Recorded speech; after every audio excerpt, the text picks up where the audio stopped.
Good evening, fellow Biafrans, men and women of goodwill and of good conscience. This is a very special broadcast this evening, part of our enlightenment and progressive action to making sure that our society is and should be under the control of conscientious men and women of God, women filled with the spirit of the Most High. We are welcoming eminent Biafrans from wherever you are listening. My name is Uche Mefor, and I'm reaching you from London. We will not proceed as always without handing over this president into the hands of the Most High God. He who sees the secret and the open, the all-knowing God, the omnipotent, the mighty one in battle. We ask him to descend in his majestic power and his mighty valor to envelop each and every one of us, individually and collectively, to drive home this audacious quest for restoration, this emancipation program that the people of Biafra, the people of this age, this present generation are driving through for the total emancipation and liberation of mankind all over the world, and more importantly, and specifically, the people entrapped, the people enslaved in the contraption called Nigeria, the indigenous populations. Among them are Christians, traditionalists, Jews, and people of other faiths. But one thing that has brought us together is the idol of humanity. That is the principle upon which every human being is created. But in this contraption called Nigeria, Nigeria was not created by God himself. It was created by a human being put together for the devilish advancement of some individuals who claim to be evil overlords over all others. They claim to be Lord, they claim to be God, and today they are unleashing their devilish plot against the vulnerable. But the most aspect of the whole thing, the worrying aspect, is that those who are supposed to know better and who are at the top echelon of the societal levels of administration in our communities, in our states, in our regions, decided to look the other way. And they call themselves men of God, women of God, bishops, reverend fathers, cardinals, pastors, general overseers, and all manner of names. They lord it over you that they saw God and that they saw tomorrow. And they prey on the vulnerabilities of people. They prey on the psychological disturbances occasioned by poor administration, poor management, poor governance, and lack of truth and transparency in the society in which they are. They claim to be representing the thoughts of the Most High God.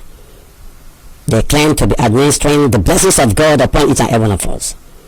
And this is taking place for decades, if not millennium. And today things are turning from bad to worse. Today the contraption called Nigeria, in which the so-called men of God, the so-called women of God, the so-called spiritual leaders and mentors and fathers and mothers, today they have left what they are supposed to do, and they are playing games with the lives of ordinary people. We ask the Most High God to still raise men, true men and women who are representing the principle of humanity, the principle that every human being is equal before God, the principle that every man, every woman, every child matters, that they will take over the management of our societies. Men who are not afraid to tell the truth the way it is, women who are not afraid to say the way it is, those who can stand in the gap for those who cannot speak for themselves, those who can stand the government of the day in the face and tell them that they are looting, they are destroying the lives that they are supposed to be protecting. As we speak today, we do not have such men in their numbers. And we make it categorically clear here that all the atrocities, all the ills of the society, all the evil, All the abomination in our communities in the zone called Nigeria are caused by these so-called men of God who look the other way because they want to live a comfortable life, and they shirk their responsibilities, and then mayhem and calamity have been let loose on the vulnerable, and we are bearing the brunt today.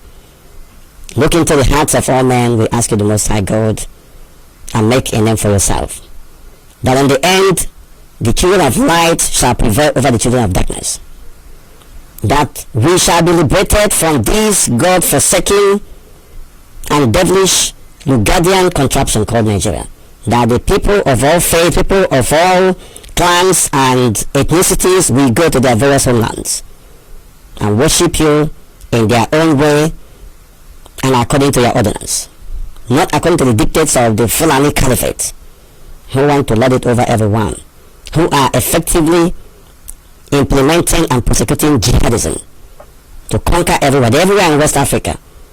And the so-called contraption called Nigeria remains one of the places that they have earmarked to make sure that they overrun. And we are saying that we are the children of light. We are not going to allow them to succeed.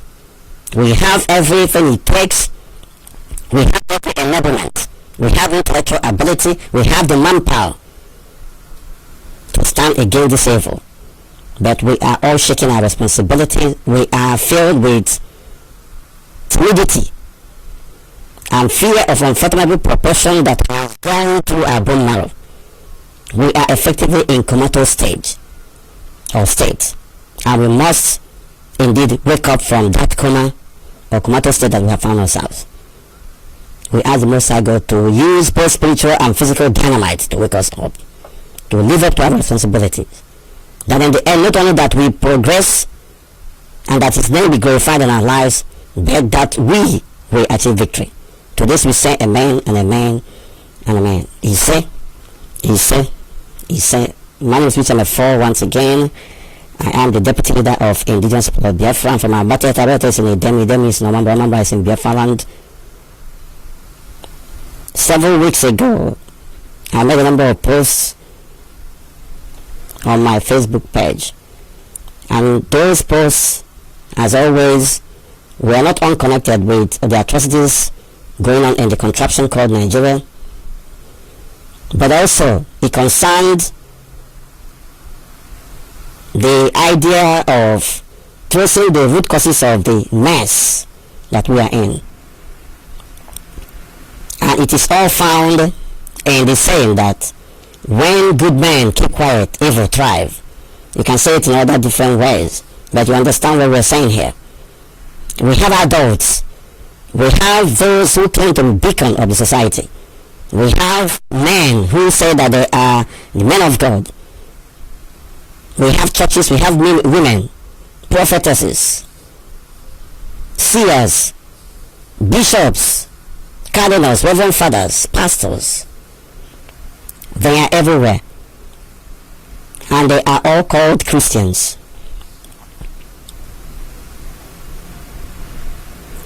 And we must not lose sight of the fact that implicit in the notion of Christianity is the idea of people who have come together not only to profess that they are Christians, they are Christ-like, but to stand at all times for the truth, to defend that truth, to guard it jealously, even if it leads to their death. And then the place where they gather is usually called church. And in modern times, the church has been described as community of believers and all that. And then in certain other quarters, Christians were or have been described as soldiers of Christ. And then you begin to ask yourself, how do you identify characteristics of that name, Christ? That is not the area we are going to go into this time around. Those who are very good in theology and all that should do that. But one thing is very clear in that contraption called Nigeria we are, and which is bothering everyone. And that is that Nigeria, being a devil's contraption and creation by Lord Lugard and his wife. In fact, that was later administered by the colonial masters, and after that handed it over to another new colonial masters, this time black men from northern part of the zoo called Nigeria, to run. And they have not failed. They have effectively delivered what has been given to them and protected it. They have told you that Nigeria is theirs and that there is something you can do about it, and we are seeing it in broad daylight. Their aim is to Islamize everywhere, everybody, whether I like it or not. As long as you are not part of them, you remain an infidel, you remain an animal that must be slaughtered at any particular point in time. A very direct pointer to those who are still living in another part of the zoo called Nigeria.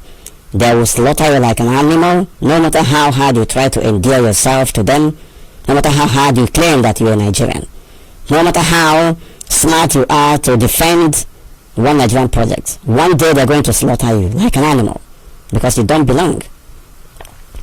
That's another thing that has to be continued on another day. What are we saying today? The problem of this particular contraption called Nigeria, apart from the fact that its idea was conceived on the chamber of the devil, the evil one. The problem we are facing today is because people who are supposed to speak up are not speaking up. Nigeria is supposed to be a secular state where no religion is taking upper hand, no where one religion is giving preference. But today, because of the docile nature, because of the completely criminal nature of some people who call themselves men of God, women of God, in fact, the church as a whole, the entire Christendom, because of their timidity and fearfulness in the face of all this manipulation, they allowed Sharia to be introduced into the contraption called Nigeria. Sharia was introduced, the zoo called Nigeria became a member of OIC, Organization of Islamic Cooperation, now formerly known as Organization of Islamic Countries, because those who are supposed to speak up were not speaking up, because the lives of the Cali bishops of Nigeria kept quiet, the lives of the Pentecostal Fellowship, whatever they call themselves, kept quiet, the lives of Christian Association of Nigeria kept quiet, and the lives of good men and women of good conscience who don't belong to any religious affiliation kept quiet. That is why we are in a mess that we are today. Corruption is everywhere today because the church decided to keep quiet and preaching tithe and offering, rather preying on the vulnerability of the ordinary people, in building universities, in building mega churches, auditorium, establishing businesses, instead of fighting the ills of the society. The cardinal objective for which that they are ordained pastors and reverend fathers and bishops. Of course you have to put the good news. Of course you have to care for the spiritual welfare of the members.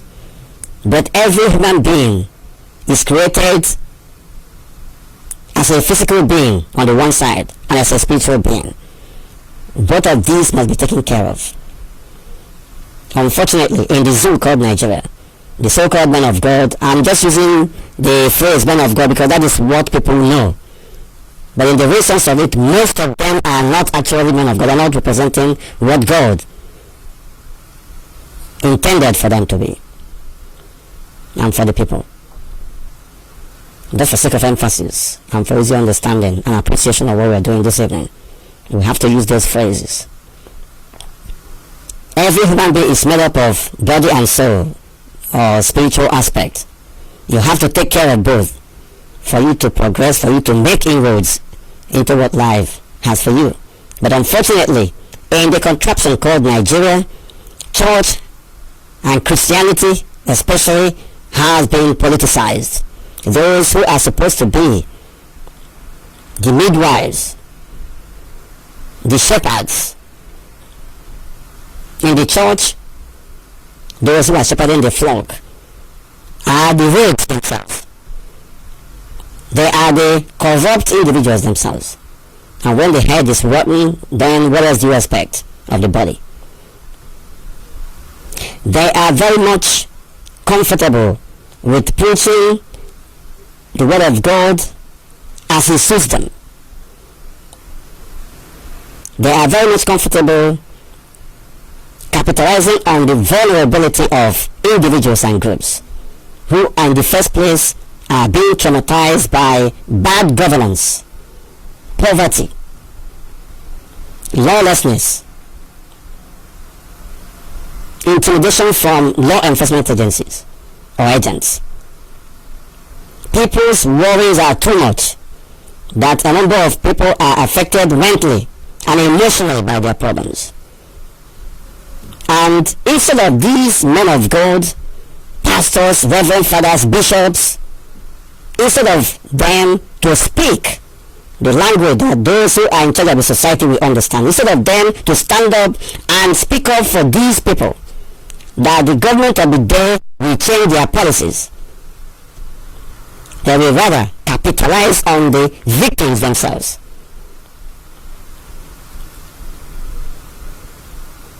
And instilling fear in them, and in the process take the little that they have. There are so many things that we need to talk about this period. What has brought this topic this evening? It is as a result of the killings, the beheadings, the cannibalism, the barbarism that is going on in that contraption called Nigeria, unchallenged, to such an extent that even the government of the day, the Fulani Islamic controlled government of Nigeria, is also sponsoring, because you cannot tell me that you will be hearing about bandits, Boko Haram terrorists, ISWA, Hizbah police under Sharia, kidnappers. You'll be hearing about them every day. And there are laws made for on the use of firearms. Unfortunately, the government of the day is not sincere. In certain part of the country, they ban people using even ordinary gun that they used to hunt. But in that northern part of Nigeria, they allow the likes of Fulani herdsmen, the so-called bandits, which of course they created because they know them. They are from the same place. They allow them to be roaming about. These are the standing army of the Fulani Caliphate, for avoidance of doubt. But in the process, they are using that opportunity to do other things. The government of the day, the real government of the day, I must say, cannot boast of successfully prosecuting any Boko Haram terrorists, any Fulani herdsmen, any of these bandits and kidnappers. They cannot boast of successfully prosecuting them and bringing them to justice. Rather, they will play to the gallery. Those that are arrested might be detained, but they are having a good day. We know all that. Nigeria remains the world capital of corruption and manipulation and sophistry. It is very unfortunate that the international community is yet to appreciate what this contraption called Nigeria is all about. But we're not going to back down until we expose them for whom they are. We are doing a very nice work in that area anyway.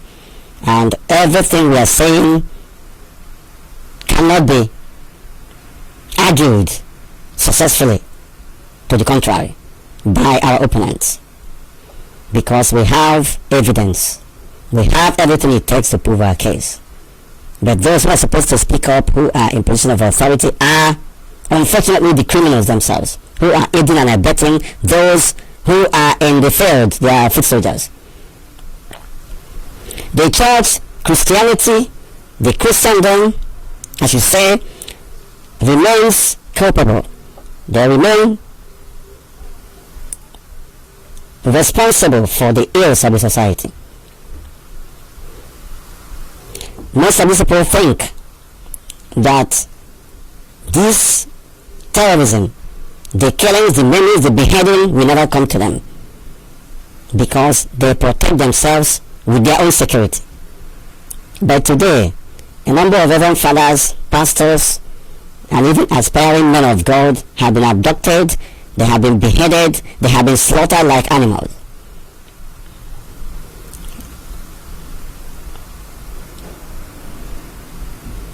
The government of the day is doing what they are doing because these men did not do what they are supposed to do. They are very comfortable with hiding under the pulpit and the word of God and putting it to the vulnerable. Where is the saying that prayer without faith or good work is dead? Even Jesus Christ was a freedom fighter, an activist. The early church members were all activists. The church itself was militant, if you can go back to history. Under the Catholic Church, so many popes were assassinated.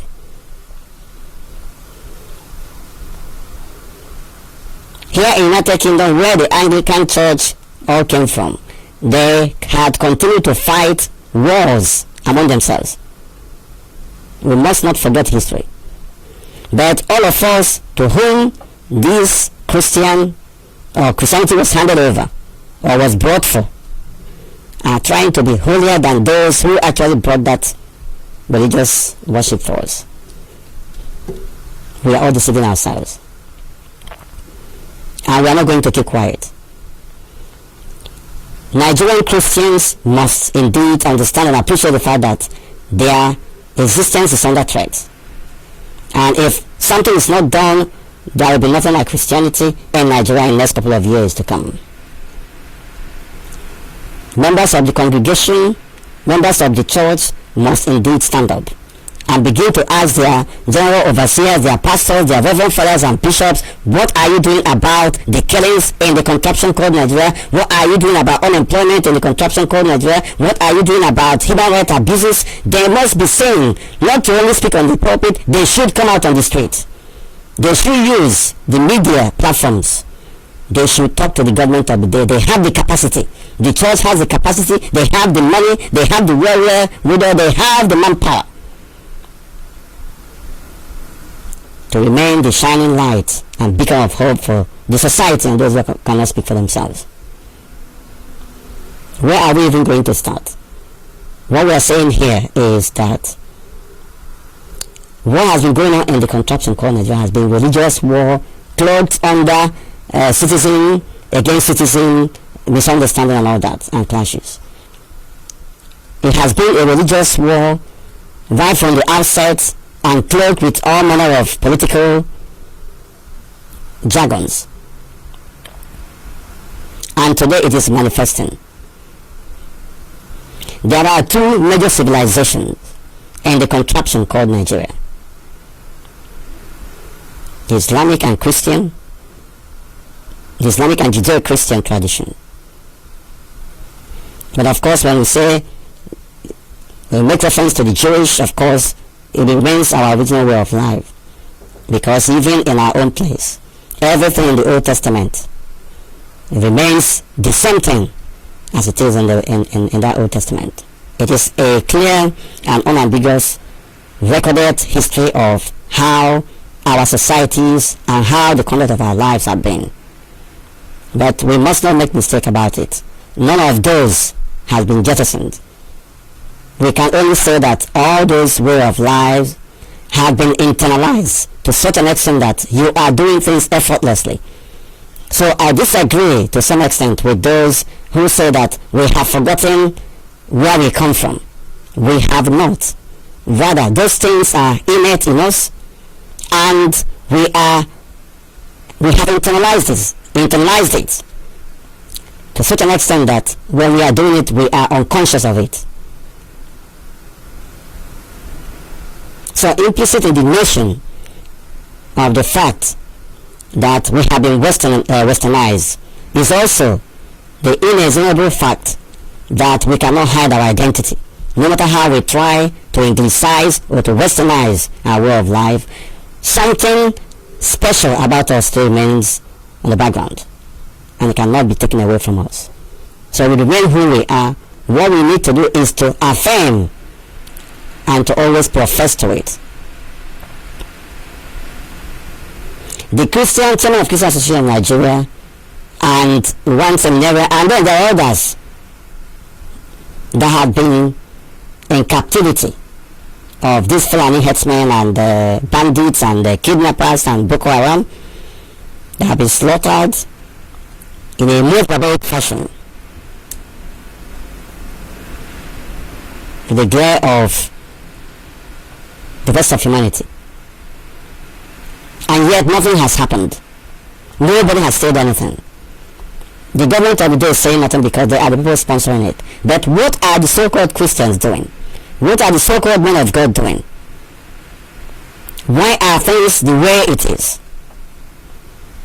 Why in the first place were Christians, Jews, and all others who are not of the Islamic stock be kidnapped and be murdered or slaughtered like animals? Why should such incident even take place? Why should these abductors of these victims that come from our midst be successful in the first place? It is because we neglected, or rather we decided to shake our responsibility. We decided not to confront evil and call it by its name. We decided to play politics with things that matter so much and that are central to our very survival as a people. The chairman of Christian Association of Nigeria, as we all know, was just recently slaughtered. The other one was a seminarian in northern part of the zoo called Nigeria, but from Biafra land. There are a few others, I don't know whether they have been killed or not, but even before them, there are so many people that have been murdered, that have been killed in Benue, in the Christian populations in northern part of the zoo called Nigeria. The people of is it Eastern Kaduna or what? And then our people in different parts of those communities. In Agatu, they have been killing. In Abia, in Delta, in Anambra, in Abakaliki, Ebonyi, precisely. Mentioned the Enugu State. They have been killing, they have been invading communities and slaughtering human beings like animals. And on each occasion they will tell you it is as a result of misunderstanding between herders and farmers and all that. These are all religiously, carefully packaged religious onslaught against our people. And nobody is talking. At the end of the day, the least we can do is to say, oh, this country is only God will save us and all that. And everybody will go and keep quiet. And then in the churches, the so-called pastors and reverend fathers and general overseers and bishops, they will be paying lip service to all these things. Because it doesn't concern them. Because they have security around them. They make comprehensive security arrangements. While ordinary church goer, ordinary congregation member, ordinary church member is left to continue to wallow in his or her deplorable, pitiable condition. And they will even go as far as giving them the little that they have for these men of God to maintain themselves. Are you trying to tell me that if not for anything, the killing of these chairman of the Christian Association of Nigeria is not enough good reason for the whole of that contraption called Nigeria to be turned into something else? Is it not enough reason why the Christian Association of Nigeria, all these churches, Pentecostals, all the Catholic churches, all the Anglican churches must come together, more than ever before and understand that there is religious genocide going on and against everyone. They will not do something like that, and they didn't. And everything has gone back to normalcy, or to normal, as case may be. And people are sheepishly trooping to the church. How many of your pastors, how many of your reverend fathers have taken the issue of terrorism as a project? How many of them have prayed or preached against terrorism, against Boko Haram, against Fulani bandits, against Fulani headsmen, against Iswa, against all this beheading? How many of them have taken it as a project, that have prayed over it, and not only praying over it, organized a very formidable opposition against the government of the day that are giving them leeway? If you know that your pastor or your reverend father or your bishop has been doing that, let us see the evidence. But am I even asking for evidence? Why is it that even as we speak, everybody has gone back to sleep? Why is it that even as we speak, nobody is concerned about this existential threat against the Christian population, against the Jews, against non-Muslims in that contraption called Nigeria? How many people are concerned about it? Those who are concerned, very few who are concerned, I must say, and qualify what I'm saying. There are a few reverend fathers, pastors, bishops, or general overseers who have done something for avoidance of doubt. But their effort is not enough. They have made effort, but it's not enough. And in the first place, they have the capacity. They have the financial power at their disposal. They have the manpower that will enable them to do the needful, but they have not done anything. If you call yourself a Christian in Nigeria, simply know that your life is in danger. You have to provide for yourself, for your safety, because those you entrust your future, your spiritual future, in their hands are not for you. These are businessmen, these are scammers. All they are interested in is to collect out an offering and build universities and set up businesses and then continue to hoodwink you and to enslave you and to continue to prey on your vulnerability. They prey on your vulnerability because you are unsuspecting. Everybody is religious. Once they talk about God, everybody jumps up, everybody submits. But have you asked yourself, why, despite profession of churches virtually in every street in the contraption called Nigeria, you have a church? There is noise everywhere. Noise of music from the church.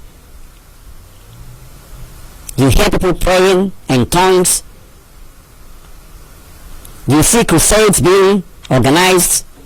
Don't get me wrong, all these things are good. These are all spiritual aspects of what the church is all about, or what Christianity is all about. But what about your own physical aspect?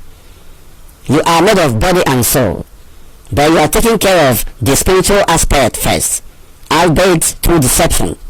What happens to your own physical safety? Avoidance of doubt. Maybe some of you will not understand what we're saying, but let us use the issue of security as an example.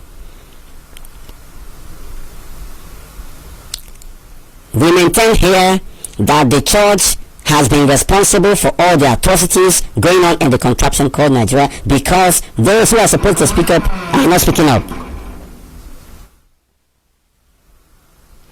Those who are supposed to speak up are not speaking up. Those who are doing the work of God in quote are deceiving themselves. They are helping themselves. And it is about time our people stood up. If you're a church goer, it is about time. If you're a church member, it's about time. Begin to ask your pastors and those who are in charge of your spiritual welfare, what are you doing about my own physical safety and protection? Because they all have police. They all have all manner of security details protecting them. But they tell you that their reward is in heaven. That their mission is not earthly, but it is spiritual. Why are you then afraid of your own safety? If you believe that God is protecting you, God Almighty is greater than your enemies. Do you really believe in it? Are you telling yourself the truth? If you believe in it, why are you then going about with policemen, with private security details? Why are you more concerned about your physical safety? And let's take that for granted. You're a human being, you need security because the society is evil. Nigeria is evil. Everybody is dying. They are kidnapping, they are killing, they are burning. But what about those you are shepherding? You are the shepherd. And then you have the flock. How about the flock? How many times have you talked about practical issues that concern their private lives and even collective public life? How many times have you talked about their security welfare? In the face of all this beheading, in the face of all this jihadism, in the face of all this terrorism, how many times have these so-called men of God that saw tomorrow took it upon themselves to be more proactive in compelling the government of the day, whether at state level or local government level or at the so-called federal level, to do the needful? How many of these men of God have been able to compel the government of the day to pay salaries to their members? How many of these men of God have been able to compel the government of the day in their localities to build roads, to invest in security of the people? Have they even tried it and it didn't work? And even if it doesn't work, why are you not talking about it? Because this is about fight for life. And you're supposed to be fighting against evil. Why is it that with the profession of churches, evil is everywhere, abomination is everywhere, and even in the church? Some of them are taking money from politicians. Politicians will come and donate huge amount of money, millions, for them to build either set up either one project or the other. Of course, the latest was the one, the so-called monster in Asarok was pledging through Hope Uzodinma to complete for Reverend Fadan Baka, because he made a prophecy, a political prophecy, concocted prophecy, and they told him that Buhari is going to complete a particular building project. I think, is it last month that they're supposed to finish it, or is it the end of this month? And that will be running into millions. And the question you need to ask is, that money donated for Fadan Baka, and in fact so many other churches, because it happens, that money, was it voted for in the budget? Was it part of the social and economic policy of the country, of the zoo called Nigeria? Was it part of the fiscal policy? Was it part of the capital expenditure? Was it voted for in the budget of the contraption called Nigeria? Was Fadan Baka's adoration ministry part of the budget? That's the question we need to be asking ourselves. And he, Fadan Baka, is supposed to know about it. I'm using him as an example, but there are so many others who are, of course, doing others. They decide not to talk about politicians that are sponsoring them, that are, giving them huge amount of money, because they will ruffle their feathers and then they'll stop getting patronage from them. The money that the so-called presidency of the zoo called Nigeria donated, or rather pledged to donate to Fadan Baka's adoration ministry, and also to complete a building project by the end of, is it this month or last month, was the money budgeted for such expenditure in the budgets of the zoo called Nigeria? Or is it Buhari's salary or Hope Uzodinma's salary? And this is a very critical question every man of God that has conscience should be asking him or herself. Did Fadan Baka ask himself where that money is coming from, or was coming from? All he knows is that Buhari has not remembered also that we are praying for him every day here. What a mess. The same thing is happening in different churches, Pentecostal, Catholic, Anglican, all over. Men of God have lost it. These are scammers. It's simple as that. Are you trying to tell me that these people, especially those of the Catholic stock, do not have the capacity to get the Vatican talking, to get the Holy See talking? Are they trying to tell me that they don't have Christian Association of Nigeria, Catholic Bishops of Nigeria? Are they trying to tell me that they don't have the clout to confront the presidency of the zoo called Nigeria and insist that something good happens for those who are Nigerians? We are talking about it because within the context of the wider contraption called Nigeria, these evils are indeed being perpetrated in a broad daylight. And I tell you, their cup is full, and we're not going to leave them alone. I am a Catholic, but I'm going to stand against the church for avoidance of doubt. Every evil that they are perpetuating must be exposed. It's simple as that. And all these men of God, in quote, they say that they are men of God, but these are purveyors of evil. Make no mistake about this. I still qualify. There are very few minority among them that still have conscience, but not all of them. Majority are on the other side. They politicize the pulpit.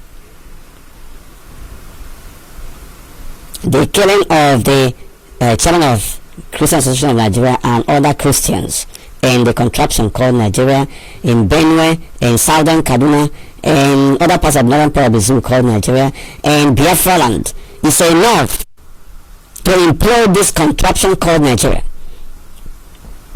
It is enough to get the White House, United States of America, talking openly, not in harsh tone. It is enough to get the Pope in Rome, in Vatican, to begin to talk, because we have Catholic cardinals from Nigeria, from that zoo called Nigeria, in Vatican. You have them there. Why are they not talking? Why are they not proactive in protecting the people, the flock that they are shepherding? Why is the Anglican communion in the zoo called Nigeria not talking? Why are they not here in the United Kingdom?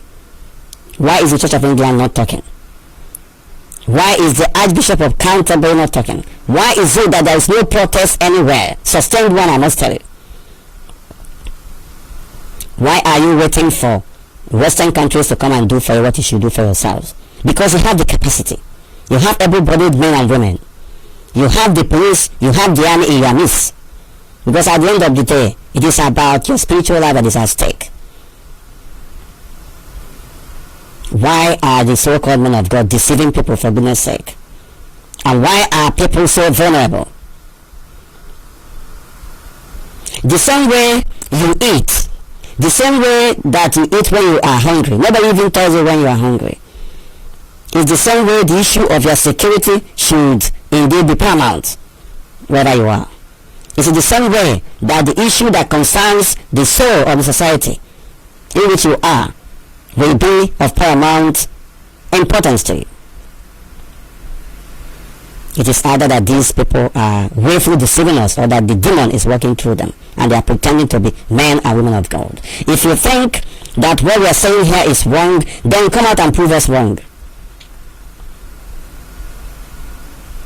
Why are you people not talking about the killings of Christians all over the zoo called Nigeria? Why are you not talking about the slaughtering of human beings like animals?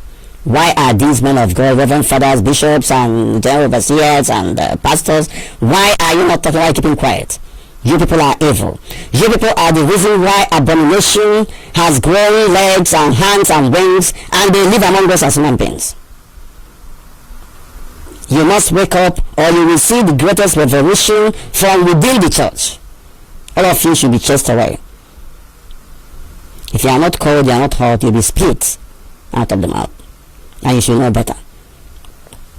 You have been responsible for the slaughtering of Christians and innocents in that zoo called Nigeria, because you maintained complete silence over the killings. You did not speak up, you did not rise against it, and it doesn't concern you.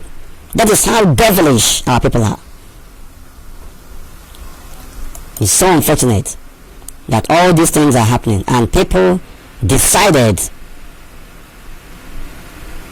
to be docile. You are waiting for God to come down from heaven to 5 Fulani herdsmen wearing AK-47. You are waiting for God to come down from heaven to stop Boko Haram terrorists from bombing you.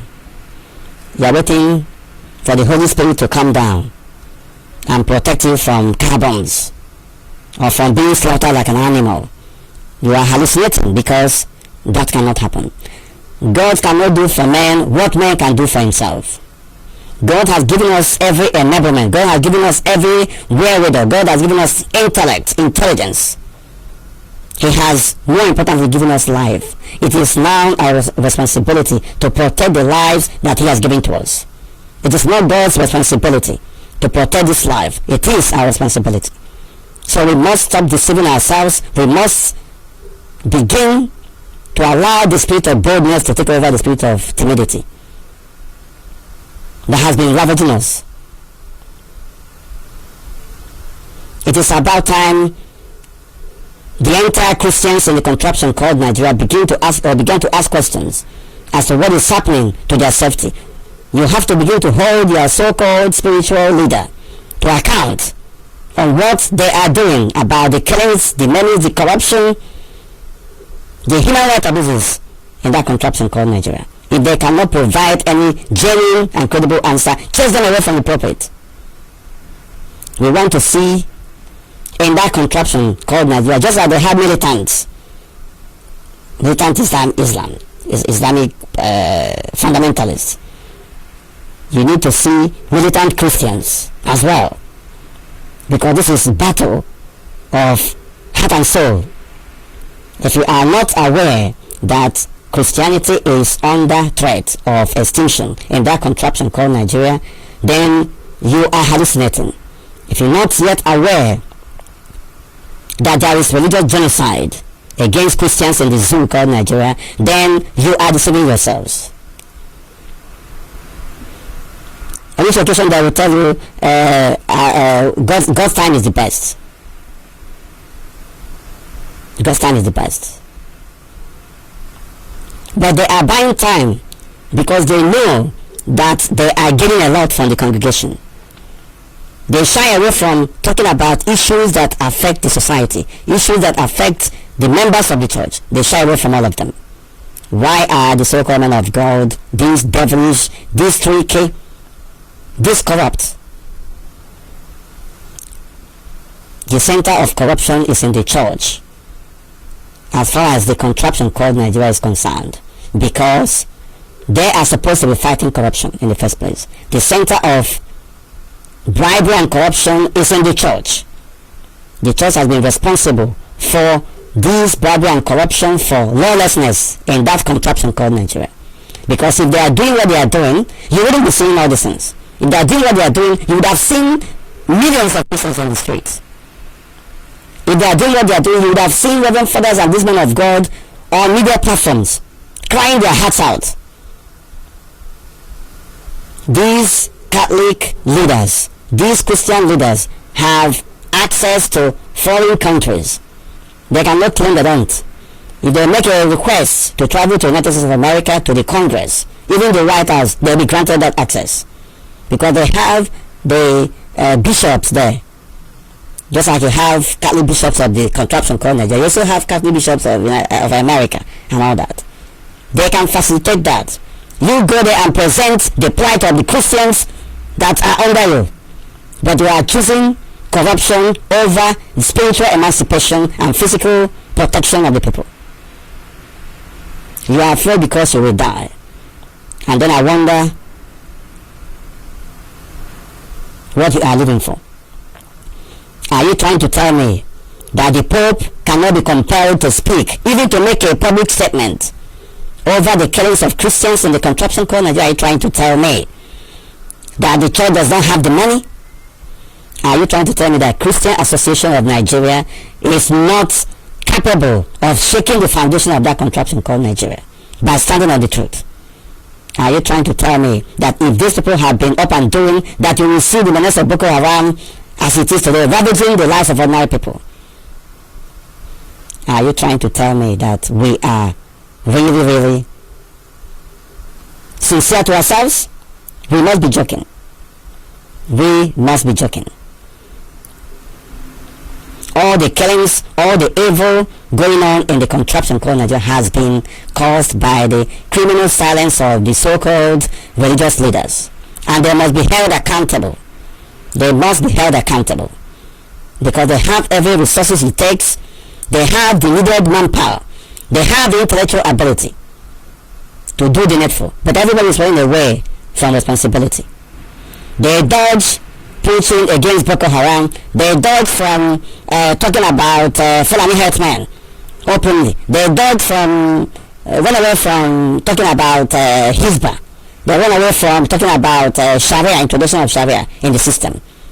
Okay, if you are to condone the introduction of Sharia, why can't you also preach for introduction of Christian laws as well? Because you're also human beings.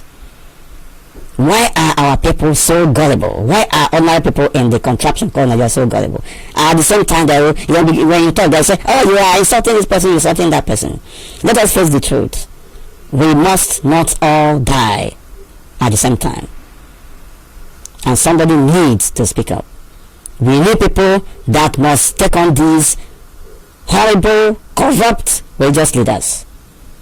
80% of the churches in the contraption called Nigeria is corrupt. They are the people aiding and abetting evil. They remain with politicians because they are looking for money. They establish businesses. The most popular of them in recent time and of today remains building of universities and all that, and then buying of private jets. Where did you get all this money? From their congregation, from politicians. That is to say, for you the church is a business. And why is there proliferation of churches if it is not about business? You will see this pastor, he is under this person for years and all that. All of a sudden, the person will decamp and set up his own church, and with a different way and manner of operation. So in essence, what we are saying is that the church has been politicized, the church has been franchised, it is about business. But that is also the reason why conscientious men and women should rise up in the society. If there is no radical Christian youths, if there is no militant Christian youths in that contraption called Nigeria, then wave bye-bye to Christianity within the next 5 years, if it is even up to that. Because the genocide orchestrated by the Fulani Islamic fundamentalists is not going to stop. They are armed, they are well financed. You are waiting for United States of America to come and protect you. You are waiting for Trump to send drone the way he killed Soleimani. You want them to come and kill Shekau. Shekau, by the way, has done a very great job for these Islamic fundamentalists. The guy is cooling off somewhere. He has delivered. What they have done effectively is to use Boko Haram, political Boko Haram, sponsored by the northern politicians, to intimidate everyone. First of all, to take Jonathan out of office, and then to establish themselves, and then to implement Sharia, as of course exposed by Pastor Bosun Emmanuel. The plan they have for the Christians and non-Muslims in the contraption called Nigeria is yet at its early stage. All this slaughtering and all that, these are just sideshow. Because one day they will overrun communities from, in fact, the whole of the southern part of that contraption called Nigeria, and slaughter everyone like a human, like an animal. All the weapons meant for the so-called Nigerian army are being diverted to Boko Haram camp. Did you not hear that monster in Asarok when he was being interviewed by Christian Amampo? It was like somebody from another planet. That millions of, I don't know whether it's dollars or pounds or the worthless naira, meant for fighting Boko Haram was shared among the so-called commanders. But we are telling you, go to Borno State, you will see Borno State just like Mecca of assault. There are hotels, there are businesses established, and these businesses belong to military commanders and their associates and politicians in northern part of the zoo called Nigeria. They are using Boko Haram, political Boko Haram, because the original Boko Haram has been silenced. The religious Boko Haram established by Yusuf. These present Boko Haram terrorists are financed by Fulani politicians for political reasons, and they have different interests. And the reason why they cannot stop is that they are not being sponsored by one person. Every politician in northern part of the zoo called Nigeria has security made up of militants from these camps, and that is why you won't be able to stop Boko Haram terrorists. Outside their personal security, they have a collective agenda, which is Islamization. On that particular platform, they have a common goal to deal with everyone. But outside it, they have different and separate agenda. And then when you talk, somebody will bring up one useless argument that there are corrupt politicians in the north, they are there in the south, they are in Igbo land, they are in Ijo, they are in Shekili, they are in Anang, Ibibio, they are everywhere. They are in southwest and all that. There are evil men everywhere. So let us work for one Nigeria. I hope that these apostles of One Nigerian Project will come out boldly to still talk about One Nigeria, where those who are the owners of Nigeria are now telling you that Nigeria faces the worst or the greatest danger of his lifetime. There was one credited to the chief commander of Field Marshal of Boko Haram terrorists, Bulatai. It has killed so many people. And suddenly some of them are now saying, oh, Nigeria cannot break up, Nigeria must be one and all that, because they know that they have been exposed. They can no longer manage the violence that they have financed, because the kids, the children, the apprentices that they have, sponsored, have graduated. They are now in position to give them their own demands. First was to chase Jonathan away. Second was to, and still to Islamize the whole of that contraption called Nigeria, and to deal mercilessly with any opposition. And they are effectively implementing it. They told you that after the 4-year term of Muhammad Buhari, that Igbos, people from the old eastern region, when they make reference to Igbo, that they will have no say in that contraption called Nigeria. And today, do you have a say? Our people are being slaughtered everywhere, and those who are supposed to speak up are not speaking up. And then when you talk, they will say, oh, you are an ethnic jingoist, you are a religious bigot. But what is going on actually has been religious war of genocide against Christians.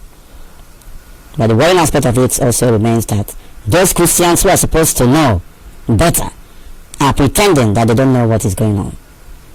They are living in another planet. The Holy Spirit cannot save you. Speaking in tongue cannot save you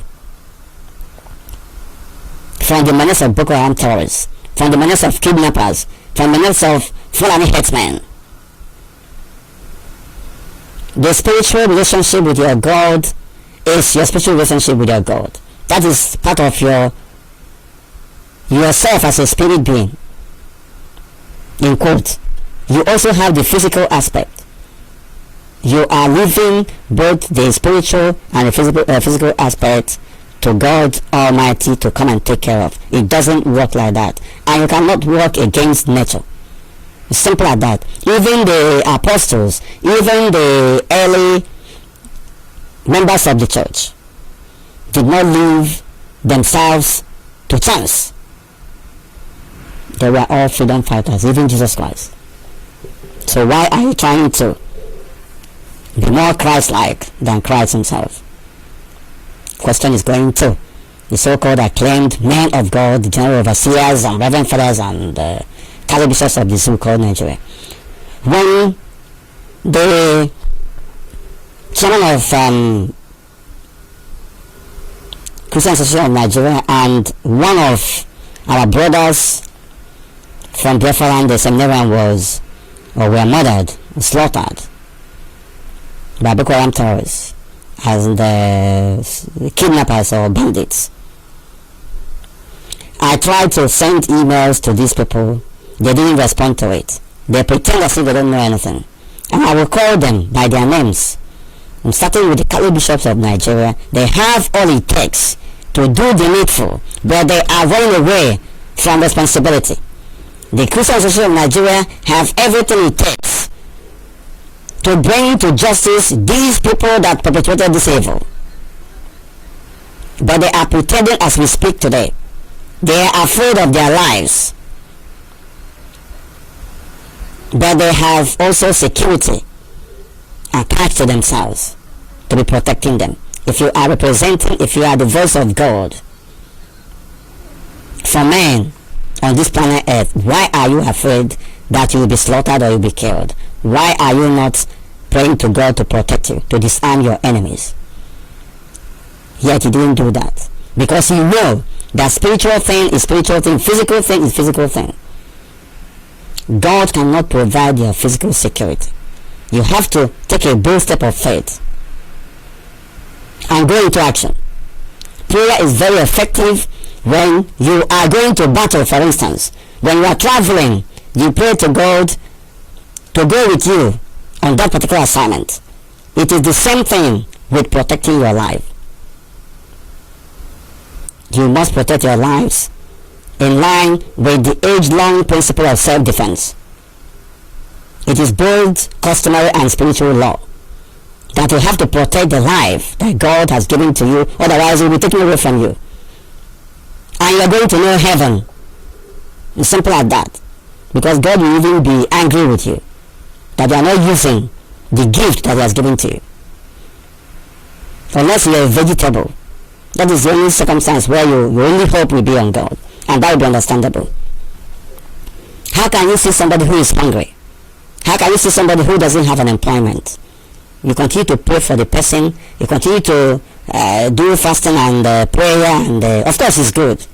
But the worst aspect is that you will end up taking money from that person in order to pray for the person that doesn't have anything, and you take the little he or she has and pray down God's blessings upon that person and tell that person to go. It doesn't work like that. Your faith can only work your prayer can only work when you combine it with action. The church in the contraption called Nigeria is rich enough to engage those who cannot help themselves. But the church is so selfish. Selfish to the extent that those who are overseeing the churches are not true to themselves. They are not telling themselves the truth. They are scammers. They are deceiving everyone. If you know that what we are saying here is not true, then come out and prove us wrong by doing the needful. If the entire Christians in the contraption called Nigeria have committed themselves to a concerted action, a day of action, 2-3 days a week against the government of the day, things would have changed. Unbelievable. A lot of things are happening, and they want people to keep quiet. The church is responsible for your plight in the contraption called Nigeria. If it is unemployment, the church is responsible. If it is insecurity, the church is responsible. If it is human rights abuses, the church is responsible. If it is disobedience to law and order, the church is responsible. Because these people who are the heads of the churches, the Christian churches, have the responsibility to stand against evil from happening in the first place. They have the responsibility to speak against and stand against unemployment by holding the government officials to account, by making it a point of duty that society must be run for fairness and equality of everyone. They are responsible for the insecurity because they are shying away from preaching against those who are killing and maiming and slaughtering human beings like animals. They are running away because they are afraid of their lives. They even respect Fulani herdsmen, Boko Haram herdsmen, Boko Haram terrorists, Hizbah, bandits, kidnappers. They respect all these group of people more than they respect God, because they know that they are deceiving themselves. It is only Boko Haram that will issue a threat. It is only Fulani herdsmen. It is only kidnappers and bandits. It is only their languages that these so-called fake pastors and scammers and reverend fathers and bishops, it is only the languages of these group of people that they understand. And they will respond by providing security for themselves and then not talking against them. They shy away from talking about them because they will be attacked. They want to protect their own lives. That is why whenever anybody is a victim, they will only refer the whole thing to God. Instead of you doing something practicable, instead of you taking a proactive step to stopping the reoccurrence and to bringing to justice those who are responsible for the perpetration of this evil, you continue to call on God to come and do for you what you should do for yourself. That's pathetic. If the church continues like this, and it is going to happen, there is going to be a revolution within the church. There is going to be a revolution within the Christendom. Or all of these people who call themselves Christians will perish in the contraption called Nigeria. You must protect yourself physically within the context of principle of self-defense. Let nobody tell you otherwise. The Christian Association of Nigeria, or wherever they call themselves, have all it takes to demand for Christian laws as well and implement and enforce it. But unfortunately, they are not together. If you're a Catholic, you prevent an Anglican from marrying your daughter or even worshipping together. If you are Pentecostal, you begin to cast aspersion on a Catholic or any other, and so forth and so on, and so on and so forth. But regardless of all this, what unites every human being is that principle of humanity, that we are all human beings, that everybody is equal before the law and before God. Then if we understand and appreciate the import of this particular law of nature, why are we then allowing ourselves to be slaves to those who are not supposed to even speak to us? Why are we afraid? We are afraid because we have sold our consciences. We are afraid because we are not telling ourselves the truth. We are afraid because we have come to do business with the issue of the church. We are afraid because we are eating fat on the people. We are afraid because we don't want to ruffle the feathers of those who are feeding us, the politicians. We are afraid because we don't want Fulani militants to attack us. And that is where the deceit is.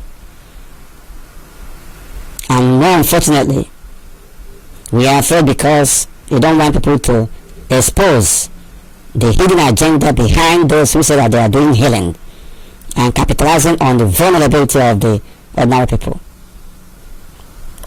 Most of the problems that they pray over in the churches are caused by poverty, by ill health, occasioned by bad governance. They are all caused by psychological problems that people are having as a result of the impact the hardship in society is having on them. And so let us stop deceiving ourselves. And this is a responsibility to every Christian, every church goer, every member of the church, to begin to hold their so-called Christian leader to account. Ask them questions. It is not only praying. Everybody knows how to pray. This gospel must not only be preached on the pulpit, it has to be preached on the streets. It has to be preached in such a way that the gospel should be directed to looters, to murderers, that they may change or be chased away. It is very unfortunate that these unscrupulous Christian leaders have decided to sacrifice the lives of those that have been slaughtered just because of their selfish interests. People still telling me that the Christian Association of Nigeria has no plan to demand for justice for the chairman of the CAN that was slaughtered in broad daylight and to the whole world. Are they trying to say that they don't have plans to compel this rogue administration run by the cabals from the Fulani hellish contraption of the zoo called Nigeria? You compel them to bring, in fact, to make a statement of what they know about what happened. Are they trying to say that they have now gone back to the normal thing that they are doing, normal state of mind, and going about as if nothing happened? Are they trying to tell me, and of course so many others, that the lives of Christians are only meant for sacrifices by these? Are they saying that there is nothing that they can do for other members of the church? Are these Christian leaders true to themselves? Are they actually preaching that gospel? Or are they part of the plunderers and looters in the society? Otherwise, why can't they speak up? Why should civil servants in different states in the contraption called Nigeria be suffering, whereby they are the people that are providing the greatest services that people need? Why should schools in different communities, in different states, not be in a very good state for children to attend? Why is it that the church is not wading into all these things? Because the church is part of the society. Why are the Christian leaders shying away from all this? Why has there been bribery and corruption? Why are there armed robbery on the streets? You don't have the force, physical force to stop them, but you have your mouth, you have influence. You have enormous power at your disposal to compel the government of the day to do something, or they will be kicked out. You have enormous power to mobilize the congregation, members of the congregation, members of the church, to demand for justice, and it will happen. But the problem is that you are afraid, your self-imposed timidity and fearfulness has taken a toll on each and every one of you. The Pope must speak up. The Vatican, the Holy See, must speak up against the persecution of Christians and the contraption called Nigeria, because all the parishes in different parts of the world, including those in the zoo called Nigeria, make contribution to the Holy See. So why is it that the Pope is becoming nonchalant over the genocide against Christians in Nigeria? Could it then be that the cardinals from the contraption called Nigeria are not doing the needful? Are they that corrupt? What is Cardinal Arize doing? What are the other cardinals doing? Because I know that there are so many cardinals from that contraption called Nigeria in Rome or close to Rome. What are the Catholic bishops of Nigeria doing about the ills of the society, about the killings, about the maimings, about the genocide being committed against Christians, about this beheading and kidnappings? What are they doing? Why are they so close to the government of the day? And if you are close to them, why can't you stand up and tell them the truth? And why are the entire members of the church, the Christendom, so docile that they are waiting for the so-called corrupt leaders of the church to tell them what they should know or what they should do by themselves? Why are the Christians in the zoo called Nigeria so sheepishly deceiving themselves by following instructions and directives that will lead them to damnation and total destruction? Why must we keep quiet over evil? Because these people are supposed to be speaking up against the same evil we are talking about today. But since they are shaking their responsibility, then ordinary people will wake up. The church that they are presiding over today was fought for by somebody. The early church was fought for. And as it got to the contraption called Nigeria, somebody made it what it was. Why are the so-called leaders in the contraption called Nigeria, Christian leaders, deceiving themselves then? Because you cannot tell me that the history of genocide against Christians in the contraption called Nigeria started today. It started right from the inception of that devilish contraption as created by Lugard. So over a century now, people's lives have been at stake. Christians have been massacred, and on each occasion there will be no outcome of any, there will be no credible investigation, there will be no body brought to justice. As you can see, if you leave them, they will forget about the chairman of the Catholic Association of Christian Association of Nigeria, that was just slaughtered. They relieve the issue of the seminarian that was just beheaded, that was just killed, suffocated, and so many others. They relieve the issue of Christians slaughtered in Benue. They relieve the issue of Christians slaughtered in southern Kaduna and other parts of the contraption called Nigeria. They relieve ordinary people being mowed down every day by the Fulani Islamic fundamentalists in police and army uniform. And I tell you, are they talking about IPOB 5 members who are, of course, standing in the gap for everyone? They will connive, as always, against IPOB family members. They will call the DSS and the police against them. Also, it's going to blow anything. Willie Obiano has donated so much money to the churches in Anambra, for instance, to the bishops in Anambra, Bishop of Oka or Onitsha, a diocese, to some churches. Have you ever paused a while to ask whether that money was Willie Obiano's salary, or whether it was voted for as part of the budget? And even if it was voted for, was that money, was your church among those that money was earmarked to be servicing? Is your church part of the budget that you will receive millions from these rogue elements in politics, and then you begin to sing their praises?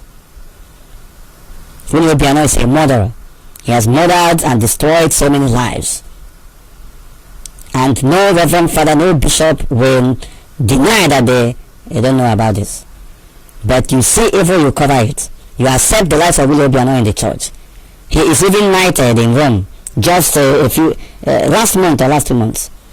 I don't know how he maneuvered his way to the Vatican, and he was knighted. Willie Obiano is a knight, a murderer, and it makes me begin to think about what the Catholic Church is all about. Is it about corruption or what? Willie Obiano left Anambra State. He left the so-called Nigerian shores and went to Vatican, and he was given a knighthood.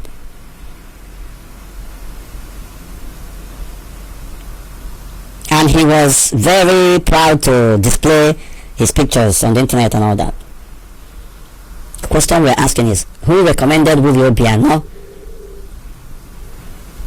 to be conferred with knighthood of the church? Not even that of Anambra or Nigeria. But this one is in Rome. Do you know what a knight is? It means that you're a soldier of the church.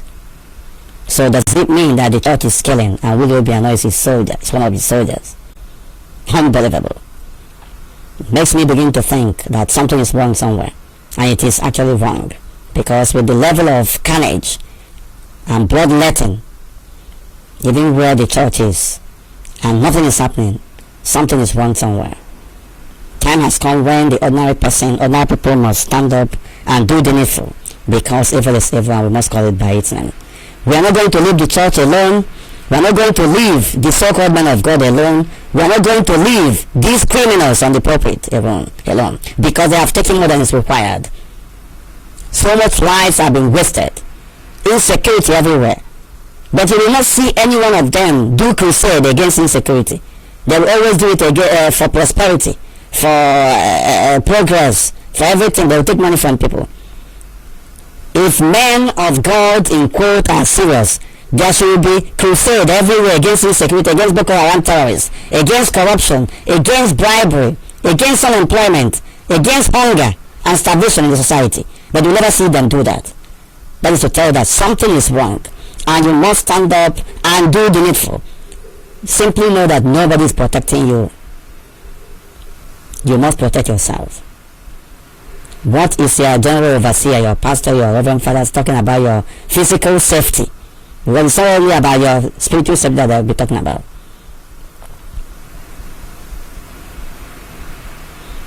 If you can hand over the security of ordinary people to God, why don't you hand over the food you eat to God, so that when God tells you to eat, you eat? Why don't you seek the face of God before you eat? Because there must be something that God will be telling you. If God is saying, okay, at my own time I will sort out this security issue, why don't you wait for God to decide when you want to eat, or when you want to take your bath, or when you want to sleep? These are practical things and very very direct issues, and direct and central to the essence of our living. The same way people don't think when they are transacting business. It's the same way people should not joke with their security. It's the same thing people should not joke with the ills of the society, with all manner of evil going on in society.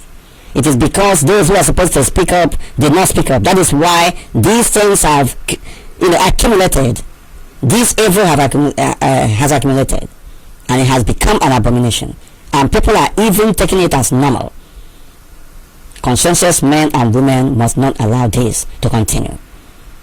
In members of the church, especially the Christians, if you don't do the needful, you are done. They are going to slaughter you like an animal. They have used a number of Christians to show example. Their aim is to intimidate you, to instill fear in you, so that you begin to panic. And unfortunately, the so-called men of God who are supposed to be brave enough to stand in the gap for those who cannot stand for themselves and speak up against evil are docile. They are timid, not because they want to be timid, they impose it on themselves. And therefore, you have to do the needful. They are not timid when it comes to buying private jets.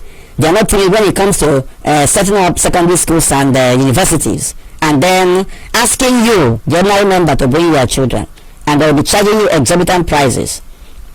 Because I thought that Christian schools should have been less expensive, but they are the most expensive you can think of. And then you begin to look at who is the owner of these universities and secondary schools and businesses. You trace it to a pastor, you trace it to a reverend father, you trace it to a man of God, general overseer, and you begin to ask yourself, are things supposed to be the way they are? They are even more expensive than government owned, than privately owned concerns. That is why you must not hesitate to question the authenticity and sincerity of these men and women. Something is wrong and something must be done. It is across board. It doesn't matter where you belong. If you're a conscientious man or woman, you must stand against this evil. These people have destroyed the fabrics of our society because they saw evil coming. They also saw it rearing its ugly head, and they did nothing. Still, they are still deceiving you. Now, there are things that ordinary people and church members should do. You need to demand that action is taken against all these evil, against all these perpetrators. You must demand justice. If they don't do it, if they are so-called men of God, your religious leaders do not agree and do what you want them to do, desert that church, go away from that church, and stop contributing towards the progress of that church financially. And you will see them that they will come to their senses. A lot of things are happening. Why is it that our people, when they see evil, they will look away? And when they see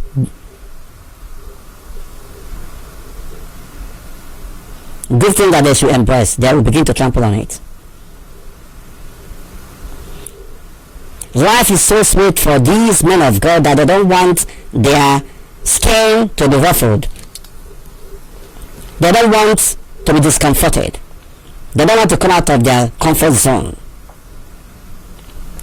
That is why they don't want to speak against bandits and armed robbers and Fulani headsmen. That is why they don't want to speak against the obviously terrorist government in place in the contraption called Nigeria. That is why the likes of Ejike Mbaka will say that Buhari is the best thing that has happened to the contraption called Nigeria. That is why he will, if you live in, he will call Buhari a saint. That is why he saw what is evil in the eyes of man and God and decided to go against it. Practically begging on the pulpit, practically conducting political rally in the pulpit. And today he has been promised that within several weeks a particular church building will be completed. and it is from the presidency through Hope Uzodinma, because they used him to legalize an illegal political victory. Even if the whole world is against it, I can never believe that God spoke to A.G. Mbaka.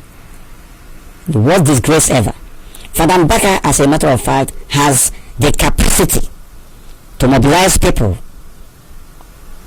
even in that Enugu axis where he is, against these corrupt practices, against these killings, against the slaughtering, against the beheading.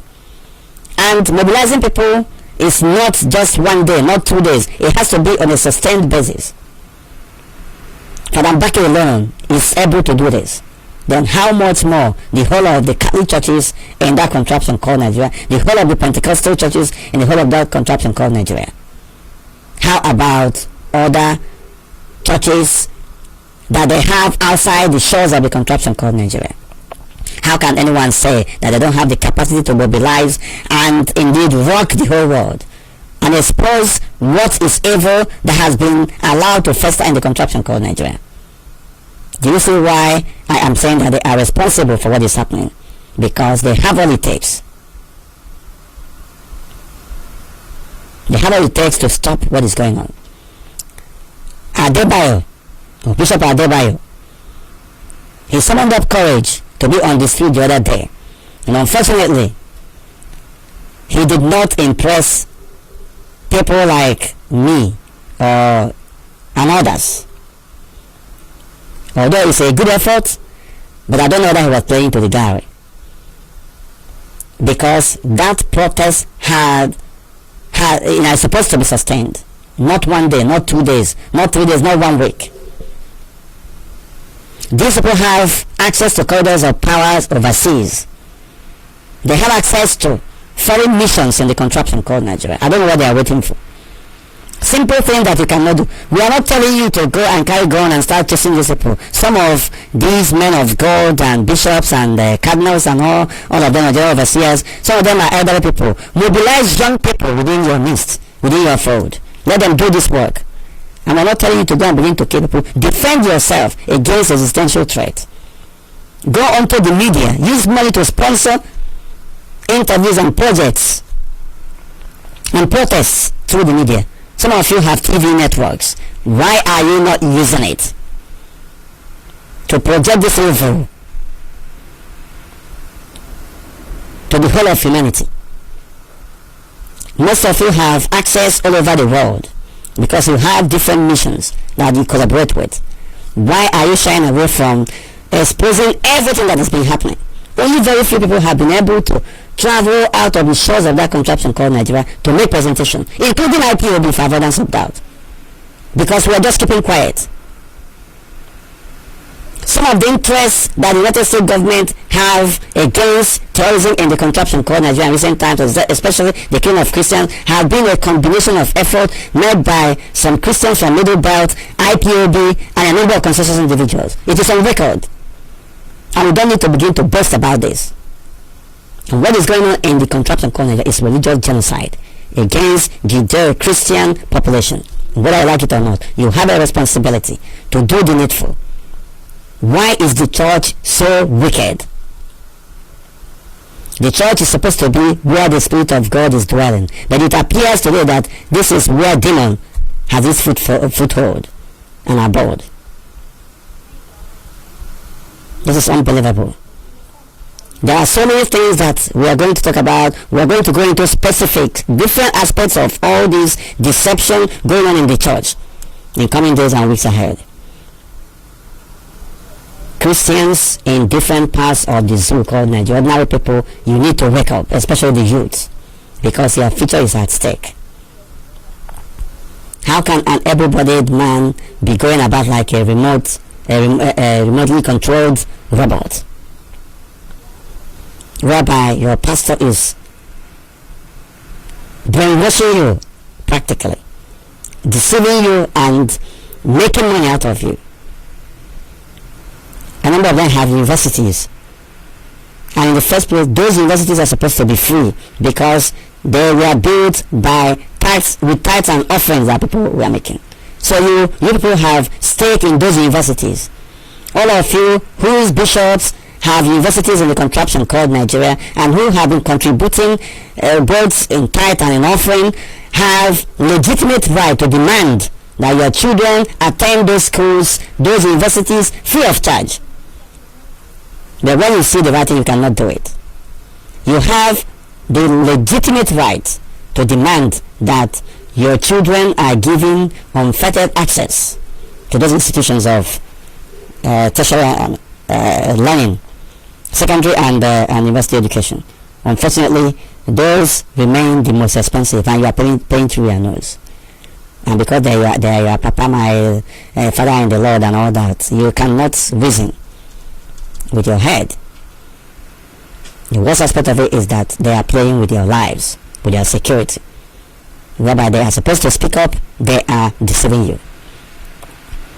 Like I said in the beginning, Sharia law was introduced in the contraption called Nigeria because the church decided not to do anything about it. They are running away from trouble. They don't want to be confronted, and they don't want anyone to confront them. And today we are in the mess that we are in. You have two parallel systems of government in the zoo called Nigeria, and one is militant, the other one is silent, letting it over. The militant one is letting it over you, and there's nothing you can do about it. Very soon they will introduce it all over.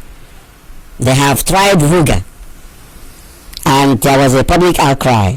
Of course, IPOB was also at the forefront of it, and then they withdrew and they packaged it. It is only in Biafra land that you have Ruga being implemented by the state governors. They have partnerships with Magban. They have a memorandum of understanding with Magban. Anambra state government, Uche, has serious dealings with Magban, Fulani herdsmen. They are effectively running the security architecture. They are part of the security architecture in Anambra. Enugu state, the same thing. They have unfettered access. They have Okada. They have Keke. They rode triumphantly into Enugu state government house, unimpeded. Fulani herdsmen.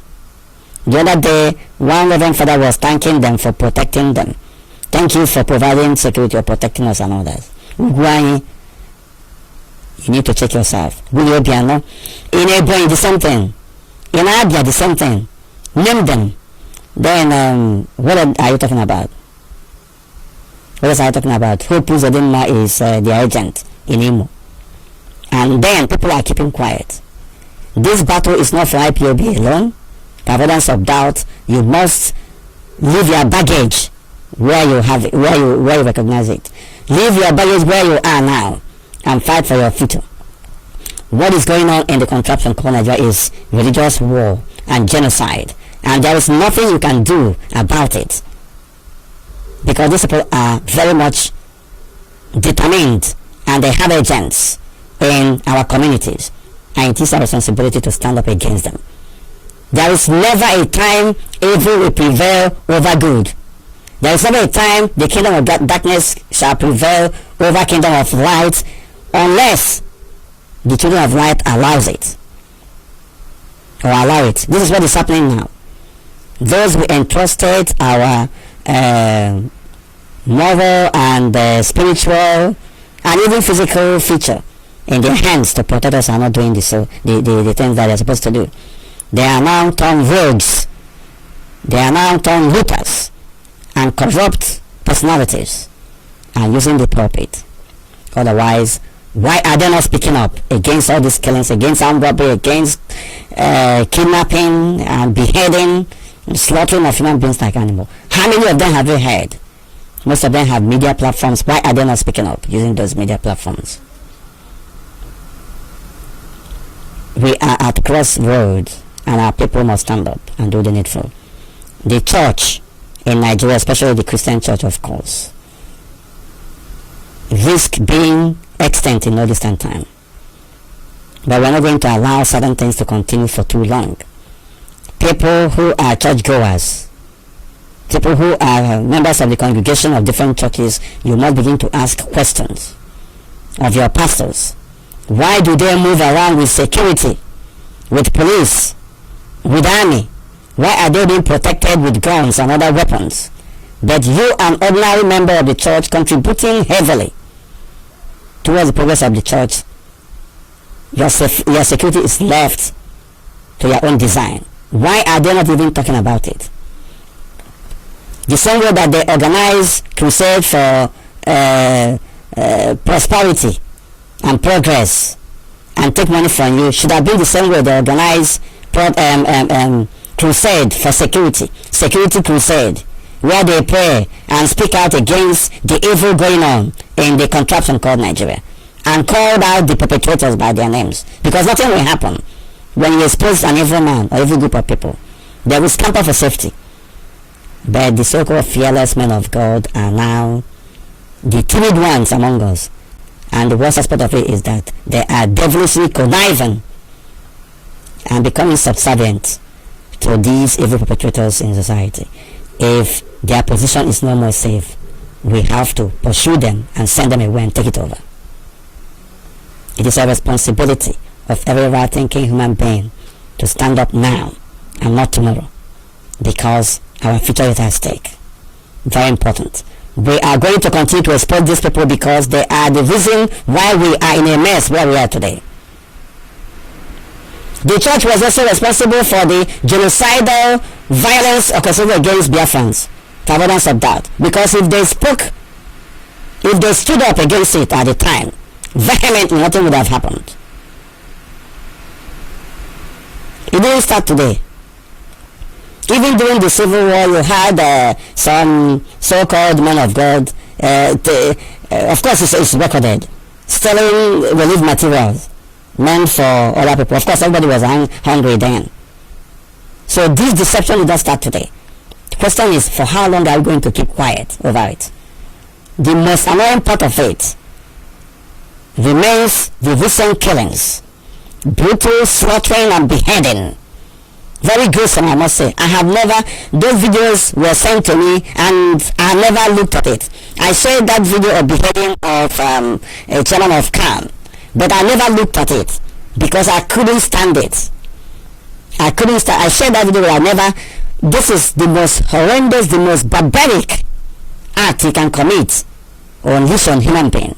And today, everybody is moving as if nothing has happened. Are we not evil?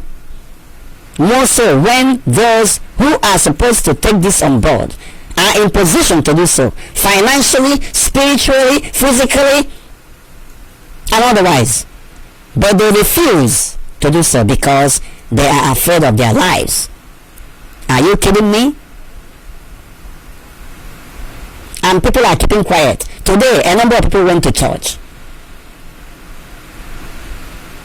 I played the music I played before starting this program because that music, that Christian music, told a lot of stories about what is going on in Nigeria. There is the spiritual aspect of human being that is separate, and it is about God and individual persons. There is also the physical aspect. Both of them will be taken care of. Unfortunately, one has been neglected, and the one that attention has been focused on is the spiritual aspect. And the sad aspect of it is that it is now used for exploitation, not for delivering the healing in the real sense of it. It is now used for accumulation of tithe and offering with a view to building universities, several businesses, and favoring people that are close to you, and buying private jets, and of course paying for security. You pay your way through the security architectures you have around you to protect you, and life goes on, and people kept quiet. How many things are we going to say? There are so many things, but one central thing is that the church has let the people whom they are supposed to be protecting down. The church has failed. The Christian leaders have failed. All of them must be chased away unless they begin to do the needful. The killing of the Christian Association of Nigerian chairman, his beheading and beheading of other Christians cannot go unpunished. It is the responsibility of the Christian leaders to push for justice to be done on behalf of these people, and for the perpetrators to be brought to justice. If you are afraid of going at the forefront of dealing with this issue, what has happened to institutions like ICC, International Criminal Court, when Catholic bishops of Nigeria employ lawyers to send a communication, Article 15 communication, or as the case may be, to the ICC, alleging that Christians are being slaughtered by the Islamic fundamentalists in Nigeria. And of course with evidence, because evidence abounds. Can you tell me that these perpetrators cannot be brought to justice? And in fact, can't you take on the Nigerian government by yourself? Because church is a institution on its own, to avoidance of doubt. This spirit of timidity must give way to spirit of boldness and courage. Otherwise, there's nothing you are doing there. You get out, because you are all deceivers and scammers. People must rise up wherever you are, from Biafra to different parts of the zoo. Begin to ask your religious leaders questions, because these men are evil. Of course, there are very few of them who are, speaking up, but it's not enough. It's not enough. Your duty is to speak up against evil and to make sure that the society is run as it should be. Some of you will come up with the argument that the church is not involved in politics, but most of you are politicians on the pulpit. So how can you begin to convince us, or any right-thinking human being, that you are not a politician, that you are not using the pulpit to politicize the church or Christianity, as the case may be, and in the process selling the congregation your own selfish interests? Very soon, and when it comes to electoral cycle, you see politicians who never attend churches. They will be at the forefront. They will be giving prominent seats in the church. And you will see some shameless reverend fathers and bishops praying for them. You see some shameless pastors and so-called men of God praying for them and making them saints overnight, because he has donated billions or millions to them. And then the last of Father Mbaka will tell you, if you don't come here, you will fail in your election. That is to say, the condition for succeeding in your electioneering campaign or your being elected will be dependent on if you visit Mbaka and he prays for you. So what happens to the will of God in your life? So does it mean that Father Mbaka and the rest of them can change the will of God? If God wills that this man must win election, or that he will fail, Father Mbaka can change it by praying. Can you begin to appreciate where we're coming from here? Some of you will tell you that if you pay higher money, you will get a better miracle. Prayers are now graded. You are prayed in a more fervent manner if you pay a particular amount. If you want big things to happen in your life, you pay more money. And they are doing this thing shamelessly in the public. If you want double blessing, you pay more money. And people are shouting, Jesus, I receive it. Pastor, I'm ready. I have done it already and all that. Horrible. If you want bigger blessing, bigger money. If you want smaller blessing, smaller money. Unbelievable. People should wake up. The voice of man remains the voice of God.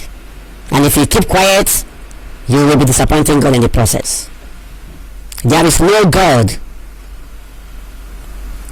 in providing your security. There is no God in Boko Haram terrorists bombing you to death, to extinction. There is no God in you are not protecting yourself. Because if you don't protect yourself, you will die. They will kill you and you will go to hell. If there is hell.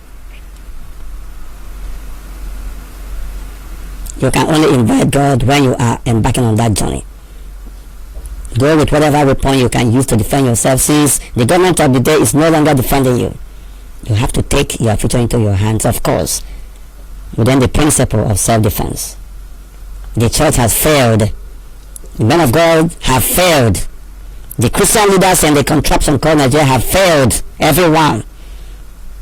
Corruption has crept into the church, and if you think otherwise, prove us wrong. And very soon you begin to expose all of you, for goodness sake. You need to not only concern yourself with the spiritual welfare of the members of the church, you must also be concerned with the physical welfare of the church members. Otherwise, you are not an accomplished man of God. You are not credible. You must be hiding something. And you are all culpable and responsible for the carnage wreaked by the Fulani terrorists against Christian population in the contraption called Nigeria. And as we speak, you are doing nothing about the latest beheadings. All you can say is, God have mercy. God have mercy. You speak in tongue. You don't pray inside, because your enemy does not know what you are praying against. You have to come out. There are practical things you have to do for yourself in a pragmatic fashion. When it comes to prayer, God will do his own. But when it comes to protecting yourself, there is no God there. You have to do it because God has given you the intellect. God has given you the life. God has given you the strength. He has given you every enablement to take care of the life that he has given to you. It is your responsibility to take care of that life. If you don't take it, if you don't take care of it, then that life will be wasted and will be gone. Let no man deceive you about the issue of your security. The heaven will not pay for it. You have to do something here on earth to protect the lives that God has given to you. Even criminals succeed if they work hard. Criminals and robbers, they pray to God as well. And they have faith in what they are doing. And they go on operation and succeed because they are hardworking and daring. So this thing has no magic attached to it. This is just part of spiritual principle, network principle. If you work hard, you achieve success. And if you don't get success on your first or second try, that means that you have not applied certain things the way it should be. You keep trying. But the worst aspect of it is that we haven't tried as Christians to start with to defend ourselves, not to talk of succeeding. Armed robbers pray to go to operation and they succeed because they worked hard for it. Do you know that there is faith as well in committing evil? But what makes the difference is principle of good and bad. Is what you are doing right or wrong? So let these people stop deceiving us. If you like pray from morning till night, God cannot change the situation in Nigeria. You, the men, the living, will have to change it. Because God has given you the intellect, the enablement, the physical ability to change things. When you move God into action. It's simple as that. Let us stop deceiving ourselves. Let us all rise up and challenge those Christian leaders in our society to begin to do the needful. Or they get out. Because there are so many people who can actually occupy that position. Identify the evil one among them and call them by their names. But as we speak, they are all culpable to what is happening. They are responsible for abomination. They are responsible for crimes against humanity. They are responsible for the genocide already committed in that contraption called Nigeria. We must act or we all perish. There is no diplomacy when it comes to your security here. There is no speaking in tongues. It is either you provide security for yourself or you don't provide it. And then foul prayer to those who are more security, who are more sophisticated security-wise. If you don't take care of your life, somebody will take care of it for you. Because you have absolute control over your life in that sense. If you do what you're supposed to do, God is going to assist and help you. If you don't do it, then that's it. For God to be moved, we have to move God into action. We move God into action by our faith, by our determination, by our commitment to what we believe so much in. And you will see things working according to plan for you and for everyone. The security of everyone in the contraption lies in our collective ability and of course individual ability to do the needful. Provide your individual security against any eventuality. Men of God must speak up against evil. They are ordained to stand against evil. Not only praying but working practically in a pragmatic fashion against it. So far we haven't seen that. Once in a while, one or two of them will do one or two things. and then we clap for them, but after that they'll go back to sleep. Is it what we have come for, to achieve in life? This church was fought for by somebody and a group of people. Otherwise we wouldn't see it the way it is. Your own cannot be different. If you are not hot, if you are not cold, you'll be spit out of the mouth. You are all familiar with that. I'm not preaching here because I'm not a preacher, but we are going to base what we are doing on common sense. It is commonsensical that you provide superior security for yourself in order to counter your enemy, or those who are coming to attack you, or your assailants. That is on the physical side. There are other things you can do. Some of you, like we said before, you have media platforms, you have TV platforms. Why don't you host security conference there? Why don't you call on the government? Why don't you call on those perpetrators? Call them out by their names. Why are you not organizing crusade about insecurity in that contraption called Nigeria? Because if you do, all these evil will flee. Why are you not making use of the diplomatic missions in that contraption called Nigeria? Some of you will tell us, oh, we wrote this letter, we wrote this, that, we wrote that. We don't want you to be doing it secretly. Come out in the open. Let people know that you are doing something. You can do more than that. Because you have the money it takes. You have manpower. All the members of the church can assist. You have doctors, you have lawyers, you have engineers. You even have politicians among you. Why are you shying away? Why are you that timid over commanding people or giving them instruction on what is good for them that they should do?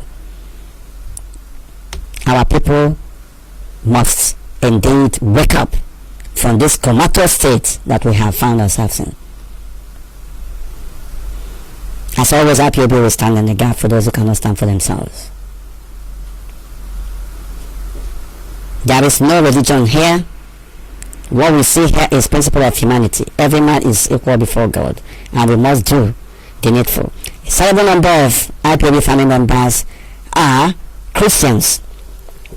It is your responsibility that when you go back to your churches, you begin to task your pastors, your reverend fathers, your bishops on the issue of security of lives and property. Let them begin to be the doers and not just talkers.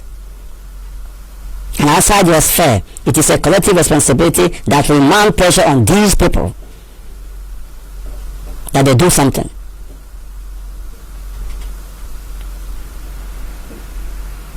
As we speak, there are reports of several hundreds of people killed or massacred or slaughtered by Boko Haram terrorists and bandits in northern part of the zoo called Nigeria. Even in Biafra land, there are kidnappers now.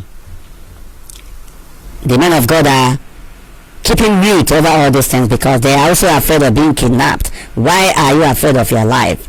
If not for anything, learn from the life of the chairman of Christian Association of Nigeria, I've forgotten his name, and the young seminarian that stood up until the last, and the young Christian from Plateau State that stood against all odds, even when they were threatened with physical violence. They stood till the end. Are you trying to tell me that their death can be in vain? And then you dedicate it to God to take care? You must be evil if you are planning along that line. You must be an evil man of God or woman of God or bishop or general overseer or reverend father for you to be thinking that the lives of these Christians slaughtered, massacred in a more barbaric form by these foreign terrorists can just go in vain. And then you dedicate it to God. May their souls rest in peace. Your soul will continue to rot in hell, if there is hell, if you are part and parcel of this plot. These men of God must be chased out of the pulpit. They should be on the streets. It is not yet over. If they don't do it, they will never have peace. If they don't do it, then we know that the corruption actually we are talking about has its headquarters in the churches, especially the Christian churches. You were warned there is going to be a revolution in the church, and you're not going to survive it. We want militant Christians who know what it takes to defend Christianity. We want radical Christians who of course know what it takes to defend Christianity.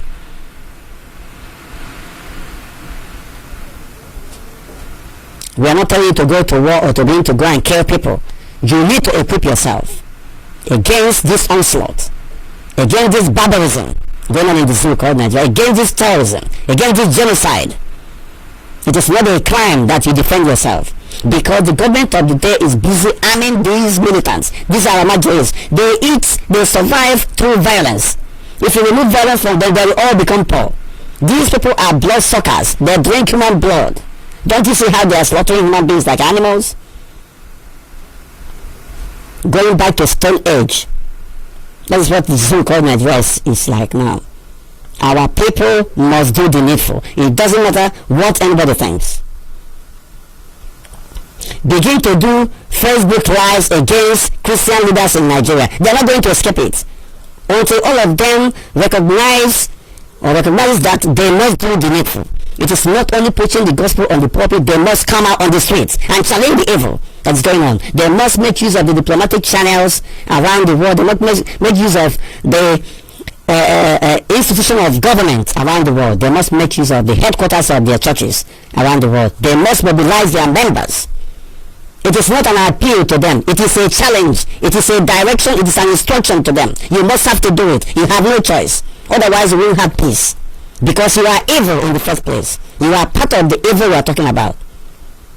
People must rise up and do the needful. Because evil thrive, abomination continues to grow when men and women who are supposed to speak up don't speak up. 80% of our problems are coming from the church, the religious leaders who kept mute and criminally silent over evil. Because if they had come out, people will support them. And such will not have happened. We cannot allow them to get away with this one. This beheading, I don't know the Christian Association of Nigerian chairman. I don't know whom he is, for avoidance of doubt. I don't know so many other people that they beheaded. But it is a fact that these people are going to come for each and every one of us someday. And we begin to do something now. It is late but not too late. These men of God must live up to their responsibilities.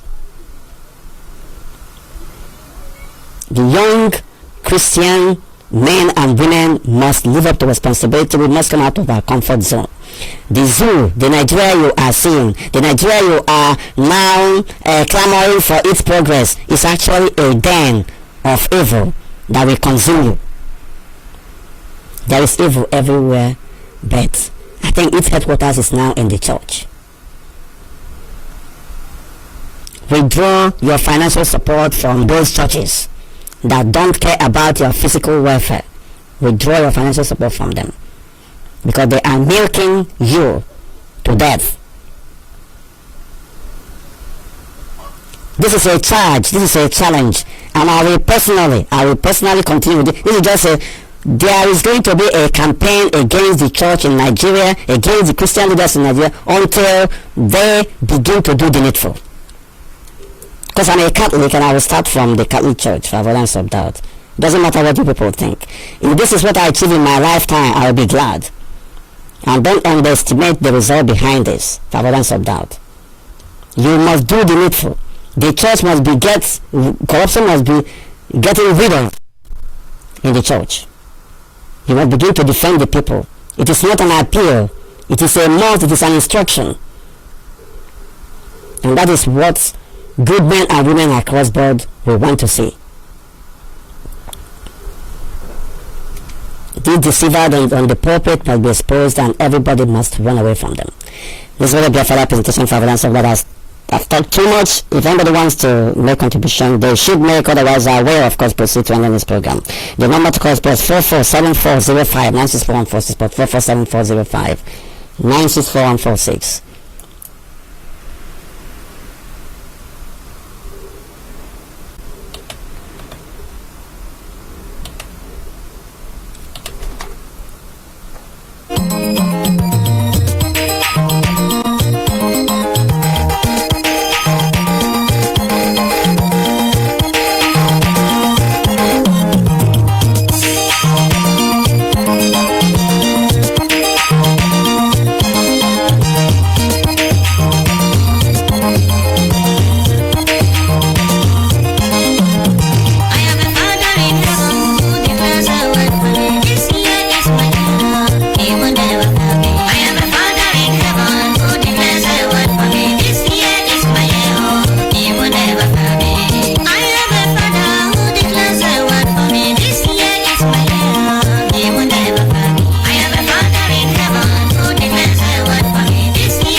welcome back. This is still Radio Biafra presentation. I'm joined by Mazi, who called all the way from the United States of America.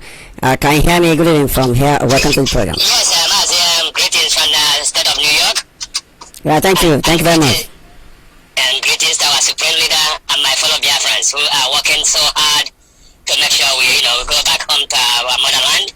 And Mazi, in reference of your analysis, this evening, I've been waiting for this to come out for a very long time because we've been waiting for the so-called man of God, as they call it, to be doing what they're supposed to do. But in the real sense, most of these people are agents of caliphates. Because when you look at their records, the investment they make in their life, you start asking yourself, where did they make all this money that they have been spent? Are they making it from the salary the churches are paying them? Or what the other sources where they are collecting this money? And you get to find out that these men of God, you call them, bishop, canons, archbishop, reverend fathers, pastors, and whatever you might call them. Now, all these people are there for business. They're not there to save the souls. I'm from Uche now. Since Anglican Church, where I was born into, and some Roman Catholic places, they're doing Roman Catholic and Anglican Church now like a mushroom. You do harvest in every clan in your own meeting. You do a harvest because most people don't go to the churches anymore. So they bring it to your umunna, every umunna from where I came from. They do harvest there. At the end of the day, whatever they get, they submitted it to the church. And when you look at what is happening in our communities, like we are here in the United States, most of the charity is being done by the church. But you go to our places, individuals are the ones that are doing charities to motherless babies home, which is supposed to be a job of the church. And you see most of these mushroom branches, they're opening up Anglican, sub-Catholic to compete with Pentecostal. You see a so-called pastor or reverend, they will put in a congregation that is not up to 100. When it's time for them to go on a transfer, they want the congregation to buy them a car. They will make references to you for this person from that congregation. The people over there bought him a car before he left for transfer. And I guess some of them, young people, reverend pastors from my places, and most of them have built two-story buildings. You ask under 5 years. You ask yourself, where do they get money they're using to build it? Because our people are so blind, they don't ask questions. They want quick miracle, which never happens to them.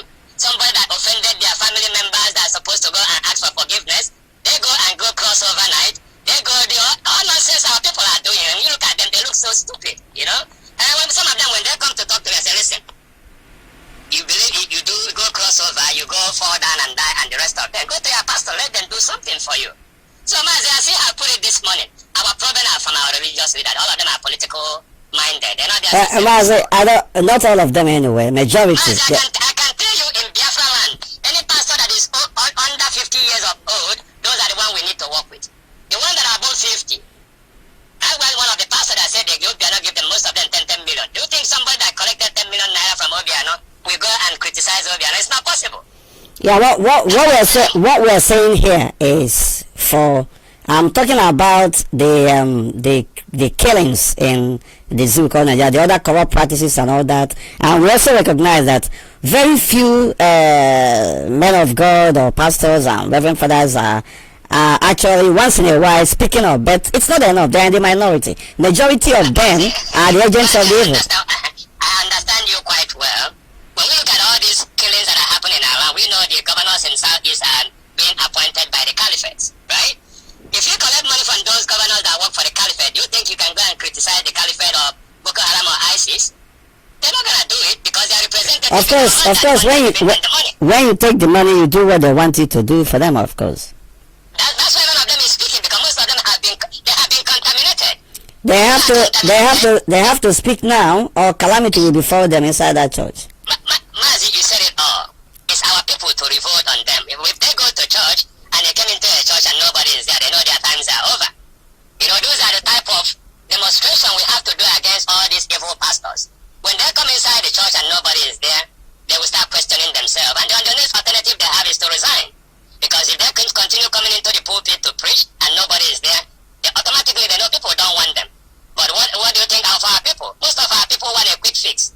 Some of them drink bleach so that miracle will happen in their life without going out there to look for something they can do to benefit themselves. Most of them can't even go and hawk something on the street because our places now, you have to create a business for yourself. Nobody is going to give to you because we don't have no representative. So, Mazi, we get it all. And yesterday you mentioned about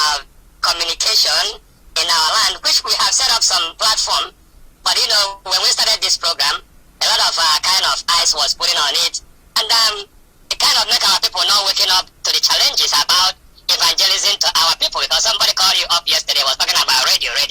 We have a platform that we was begging our people in diaspora that we need to make an effort. We don't need our people that are suffering already home to participate in this. You know, whatever it's a free will donation that you can make through the zone where you belong on IPOB. They're gonna give you IPOB receipt. That we set up a platform where you can send the receipt to know when we got enough money to put relay station in our places that doesn't get radio. Like in Nsukka, in Ebonyi State, in Akwa State, in Abo. All these places need a relay station.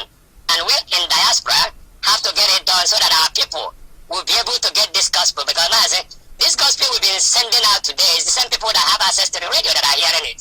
And from Nnewi, radio doesn't speak it in Nnewi unless like 12 midnight to like about 3. You know, the signal will find so one must be responsible for it. I've been told about this, but I don't know what's going on. But I think we have 1 or 2 challenges in that aspect. Mazi, in reference of that, the relay station that we have in this area don't go a long distance. That's why we have a lot of people living in London there. I'm trying to reach out to them. So we set it up that Nnewi and Onitsha province, where we have capable hand that will help to rescue other people, that their people are not coming out. But we're trying to emphasize more advertisement on this platform so that our people will come out and do the needful. Because all the killings is happening in Biafra and it's people that doesn't have access to the radio. By the time they wake up in the morning, 100 to 200 people is dead. Why? Because they don't know what is happening around them. So Mazi, I'm just going to give out this number and I'll give space for other people. We set up this WhatsApp number. If you make a payment to the zone of IPOB where you live, you can send the receipt of your payment to this number +1 929 326 2733. And if you are not an IPOB member and you're a Biafran, you want to make a contribution towards this relay station project, you can go to ipobinusa.org. ipobinusa.org. So let me clarify. You're doing this thing for USA, right? This is for USA. Worldwide, because people in London are making contribution to it too. Okay, but I hope this was discussed. Mention about it. There are about 4 or 5 brokers, back that people in diaspora should make sure that they have 3 to 4 relay stations in their states. Yes, of course. Yeah, community-based effort. Right. Yeah. So we're doing it. We got about 10 people from United Kingdom that contributed, from Italy, from Malaysia, from Japan, from USA here. But everything is going to the zones where they have the IPOB meeting. This WhatsApp number is to collect the information to know when we get enough money to start installing the relay station, the most important places. Okay, thank you very much. I hope everybody had it. So we have to proceed because there are so many people calling, and they are being. Thank you for the time. Thank you very much. Mazi calling there. God bless you. This is Radio Biafra Live Petition. People are saying it's not all the pastors, it's not all the men of God and all that. And of course, that is what I've been saying here. What prompted my talking about this issue has been the nonchalant attitude of the people who are supposed to speak up about evil in the society. And then somebody was making reference to how about those who are castigating Christians and all that. Of course, that is not what I'm talking about here. Nobody has right or monopoly of insult. Religious politics on this platform or what we are doing is going to destroy everything. If you insult me as a Christian or as a Catholic, I will have to respond. And then, if you think that you have monopoly of insult, then when I insult you as well, I don't know how this platform will be. So let everyone respect him or herself. What matters is the principle of humanity. If you are castigating one religion or the other, are you better than that person to start with? So, but we have an existential threat that has encompassed, or rather has posed serious threat against what we are doing, against our collective endeavor as human beings. There is an issue with this phone. I can't even pick it, and I will try and do something very drastic. We will take this call from this other line is dropped. So what I'm trying to say, for avoidance of doubt, is for people who are saying castigating one church or the other and all that, you are all in the same on the same platform. You can't be castigating anybody because you are not perfect yourself. And at the end of the day, even the people we are castigating are more in number on this platform. So let everybody keep quiet over certain things that he will not or she will not win over. What we are here to do is to say the truth the way it is, and to make sure that what is inimical to our progress is sorted out.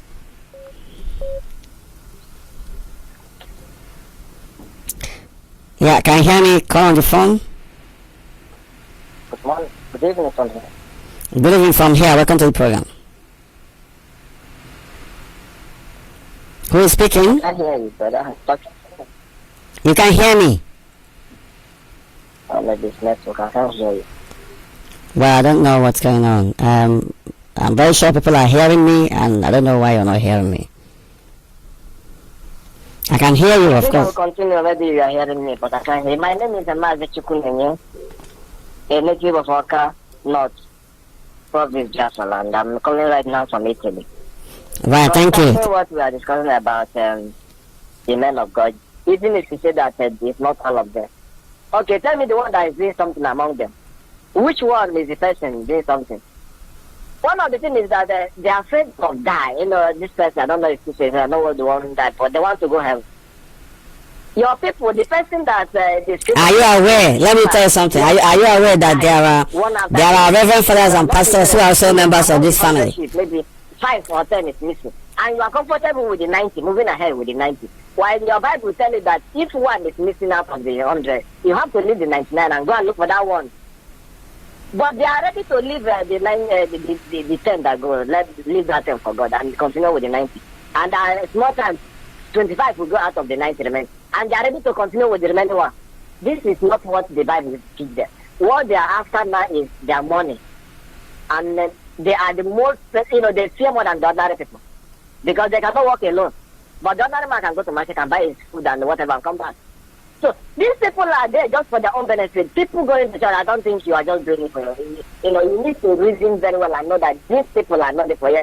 I was a very, very strong buff. I go to church. I have a participate ministry. I know how much. I didn't pay more than 1,000 in church or something. Just, if I want to do often, I will do more than 200. But when I realize that doing this thing is like wasting my time, wasting my money, I stop it. Am I not living healthy and strong today? Maybe I'll be thinking that it is because of this thing that I'm doing that I'm living healthy or making it in life. My people, all of you need to wake up. And those men of God are the major problem because whenever they rise up and begin to talk, and they begin to put it in the camera, the Western people will be seeing it. It will not be like an IPOB, it's only IPOB.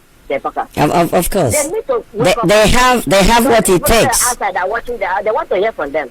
They want to see what they will do. Now this man that carry banner, I didn't talk. He go little this enter motor. Is that a protest? Look at because of this ordinary visa, the man come out. But they kill a Chan person. Maybe it's not his member. It's not the church of his own. Maybe that person is a good. As he been is his member. And this is the problem of the church in the let's say in Africa. I don't know. I never want to put interest in the West side here.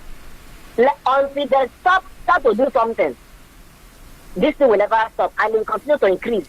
Let people start asking their pastor their whatever question. Well, some of these days, the legends I pass when I'm in on nature then. I'll stop following him up when I see that he's not talking. Until I see him talking, telling his member to go and I feel that they should never criticize the IPOZ or whoever that is fighting for their freedom. Yes, you people are trying, but you need to do more. Open up. Don't be afraid of it. Nothing Nigeria can never in this life better. As the day is hard, the problem will continue to multiply, not increasing, but it will begin to multiply. If it's 100 today, it will be 100 tomorrow. If that continue. There is no amount of prayer that will stop what is going on unless we take action. He's not hearing me even. For this program, But I'm not sure why. He said he's not hearing, but I was hearing him. Of course, we remain whom we are here and has no apology to render to anyone.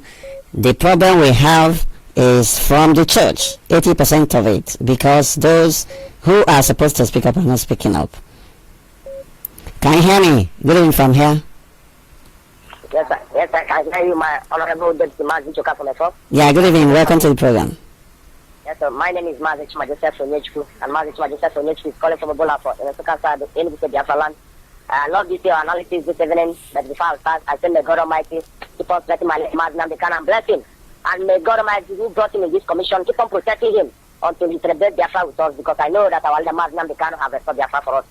and that You say? have a best and generation, you say, and you especially you promise us that you never allow this platform to see corruption, and as I'm speaking with you, you still stand on your word. My AK will keep on guiding you because you have proof to the world that you can trust, that the world can trust the Biafran, because they say that Biafra cannot trust the Biafra, but you stand on your word up to date to prove to them that Biafra, the name that you are giving to us is not what you are answering, and say, may God Almighty guiding you and this brother Biafra, in the name of Chukwu Kadema. You say, and you too, of course, you are doing something on your own. Everyone is doing. Yeah, like for example, in this analysis this evening, this is one of the problems that our people is having, because the worst part now, the Christianity and we, the people that, especially people that even call themselves that they are child of God and they are man of God, they have used the churches the Lord to even be eating them, their brothers and sisters. You see somebody, the people that say they are killing is their member. What the man will do, or the man of God will do, or the reverend or whatever that is answering. Maybe in that place that are even burying the person that the so-called Hausa Fulani or Muslim or whatever killed. They will start there and be announcing how they will get another money from the church. We start even thinking, this is the thing that this person have died. What will we do to stop this thing? That is not what is stopping them. Like what happened to the can in the they don't even want to ask anything about it. They just do not. That one don't gone. Without even knowing, tomorrow it might be you. We are saying, what will we do for we to stop this calamity? What will we do for we to start this atrocity? It's not their business. What is their business is how many mansions the man of God have. What they have been, how many cars that you want to ride the highest car on earth. That is that is their problem. They don't even want to care about the people that is bringing it. They don't even want to care. You see a man of God, someone that calls himself a man of God, someone that is coming, that is collecting that thing. Some of them are not even eating a plate of food.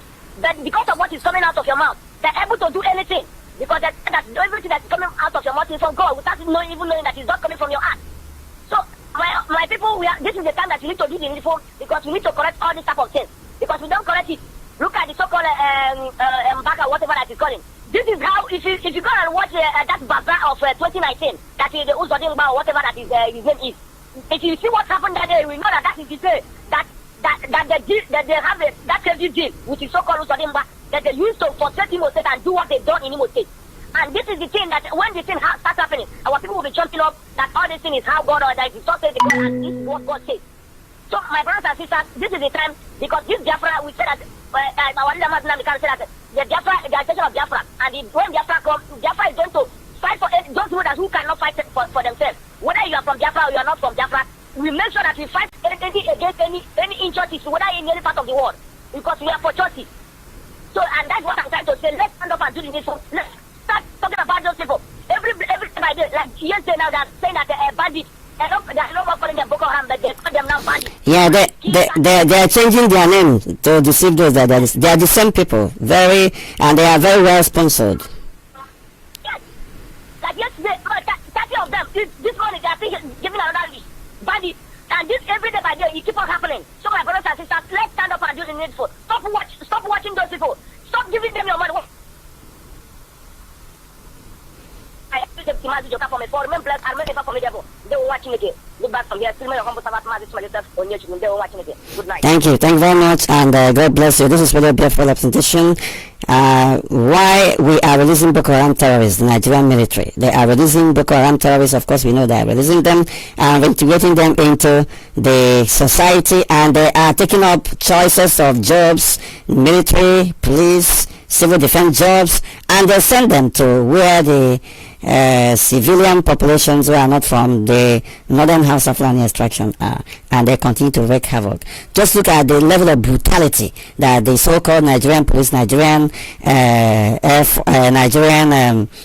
SARS, what they are doing. You see that these are their actions, the brutality they met out, they are unleashing on their victims, are consistent with the method that Boko Haram is using. Very devilish human beings. Very, very devilish. And then in the face of all this, those who are supposed to speak up are keeping quiet and pretending as if nothing is happening. This is unbelievable, and we are seeing it in our lifetime, and it is not about keeping quiet this time around.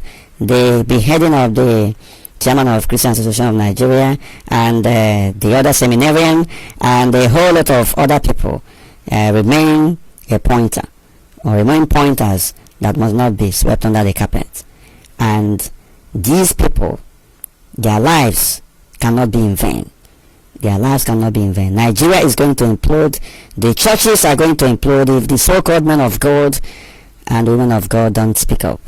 This is unbelievable. It is very, very unbelievable that this is happening in our lifetime, and the people who are actually encouraging all these things and the people who are supposed to know better. And we are here to say the way it is. I don't know, can you hear me? My goodness. Good evening from here, can you hear me? No. Yeah, good evening from here. Yeah, Mazi, Mefor, Mefor. Thank you Good very evening, much. This is your Mazi. brother. Welcome to the program. Yeah, this is your brother. My brother, it's like you're lamenting this afternoon, and it's really unfortunate. It's really unfortunate. But all I can tell you, my brother, it's before you continue to lament, I will refer you to 2 Thessalonians 2, chapter 2, 2 Thessalonians 2, 1 to 11. You can see that this was written thousands of years ago, and today is in place. This is the reason I tend not to talk too much. I tend not to get too frustrated when it comes to talking about Christianity, which some of us are fond of doing. Because one thing is clear: there was this man called Christ. We have known that his name is not Jesus, the Yeshua. And he once walked on the surface of this earth.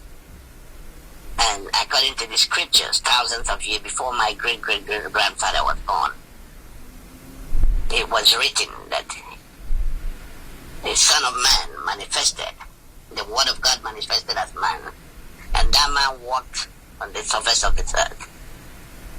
And this is what we were given as fundamentals. And studying this man and reading about this man, I don't know where he has contravened or contradicted himself as far as the Word of God that was handed over to us. I don't know where the same our Lord Yeshua have contradicted himself with the words and his works. He came that we may live. And according to the scriptures, he's going to come back again. Whether we know it or not, one thing I do know is there's so much that we don't have control of.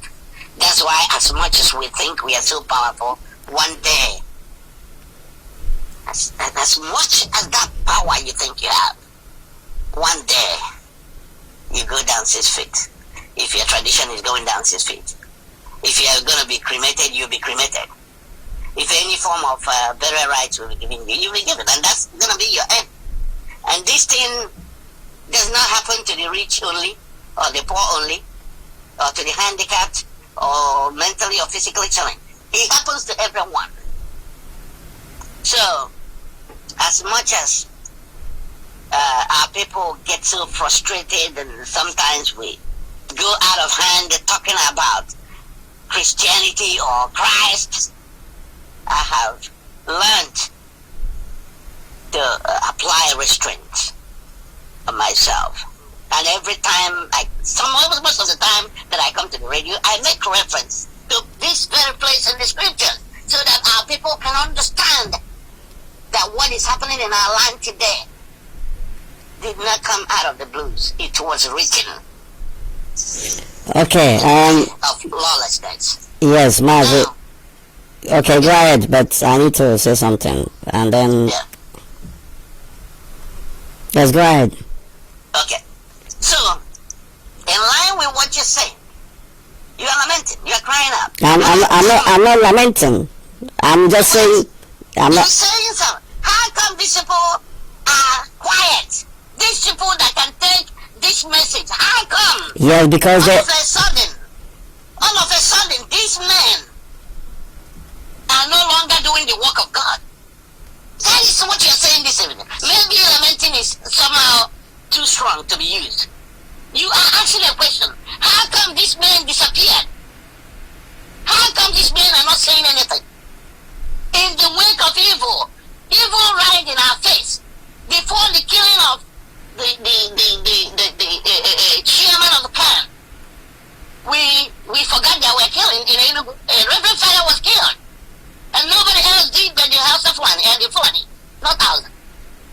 Of course. We saw a lot of things that are directed towards the Christianity. Bombing that started, it didn't start yesterday, it started all the way from 2011 all the way till today. And all these men are white. And these are men that are expected to face this truth face to face according to the teachings of our Lord Yeshua. These are men that are supposed to confront this evil. And they're not saying anything. And even when they come to Washington here, some of them will be talking about getting money to go and support orphanage. And the orphanage they are supporting is the orphanage as a result of violence directed towards Christians. When you ask them questions about what is happening in Nigeria, they will change the whole concept. They're talking about displaced people, internally displaced. They need money to go and get the internally displaced. But they are not interested in stopping what's in the first place called that's displacement. The internal displacement. That's what I'm saying here. They are not interested. Even when you ask them questions, if they are given opportunity to provide that information, they will go around it and then turn around and ask people to pray. I mean, at this point of time, if this thing has been happening to people, maybe in the congregations and everything. Now, within the last month, we have these attacks on Christ. Both the seminarian, the young man that was killed because of his belief, and we have this Christian Association chairman. And isn't that surprising that if you go to church today, that you will still see people sitting in there in the yes, witnesses. it's still happening. This man was beheaded right in front of everybody. What are we not seeing here? And people are still calling for prayer. Prayer for what? It's exactly what I'm saying, that you have to defend yourself. I mean, you have to talk about your physical, people are being deceived, in so many ways. What I'm saying in essence is, these are the custodians of truth. If you think about truth and how it is manifested, first of all, you will think about, what comes to mind? Those who preach the gospel, those who are community leaders and all that. In the face of the killings, the beheading, which was very gruesome, that one, I don't even eat certain things again, because the whole thing, I've never seen anything like that before. Nobody has it. So, and then everybody's going about as if nothing has happened. Nothing has happened. You will see people in church today. Both the people that are going and the people that they call men of God. First of all, I've said it so many times. I don't know where we have managed to begin to call someone man of God. That's one number one. Of course, I'm using that. It's a popular expression anyway for anyone to. But it's wrong now. My brother, it's wrong. Men of God in quotes. Because if they are men of God, what does it mean on the other side? That all of us that are they call themselves men of God, so we need to examine what they are doing. Okay? Then all of us becomes men of Satan. That's why they have this so much power that nobody questions what they're doing. It's better, every time, man of God, and they're collecting your money, they're brainwashing you, and they're calling them man of God. Do you see the one they denied visa in America, where he was organizing a rally? Because he was denied a visa. That's why he came out and he was walking around Abuja with policemen surrounded. What's his name again? Adebayo, right? Adebayo. He had a rally, insecurity. And they're walking around. Look, he's not going to... And that was for a day. For just one day, and he will go back and start collecting money from them. And the rally was called because of what? Because he was denied visa. Nothing else.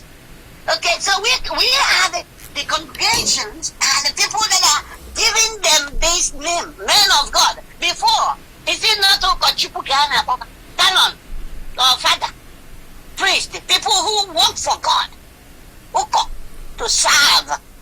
When you serve God, you're serving the people. I remember those days. What these people do in the communities that they are set is to make peace, to make the weddings, pray for the sick and everything. They visit all those days in different homes. They come to the pulpit and they say the truth, and everything is going accordingly. There's peace in every town. They settle the strongest disputes. Today, just like I had somebody say, they have been given money because the government controls them. That's why they cannot say anything again. Even if when the government is killing everybody, these people are not going to say anything. One is they are not ready to give up where they are sitting. Secondly, they know that if they say anything, that they will be either killed or removed. They will give it up. Oh. They will give it up. We haven't had the Pope. That's what I'm saying. I mean, all these people. That's what I'm referring you to. Second Thessalonians 1:11. Yeah. So you will know that this thing that is written. During the end of time, things like this will be happening and all that. But it doesn't. Yeah, but it doesn't also stop people from saying things about it. Just like what we are doing now. My brother, what we are doing is because you are one of the elect. You are able to see beyond what is the general delusion that has covered everybody. Go and study that place. You will see exactly what I'm saying. Yeah, okay, of course. What we are crying out here, it seems like, nobody have understanding. If you come to our communities here in diaspora, you're talking about what we're talking about. We're in danger, my brother, and people are laughing at you. I'm just wondering, how is it that the Pope has never come out to speak openly about all these atrocities, the killing of Christians in Nigeria, but they are speaking about Iraq and other areas. I'm just wondering, and so I'm placing the blame on the shoulders of the so-called bishops and cardinals. Some of them are in Rome. Cardinal Rinze is there. He's almost a lifetime resident of Vatican. And then there are so many of them there.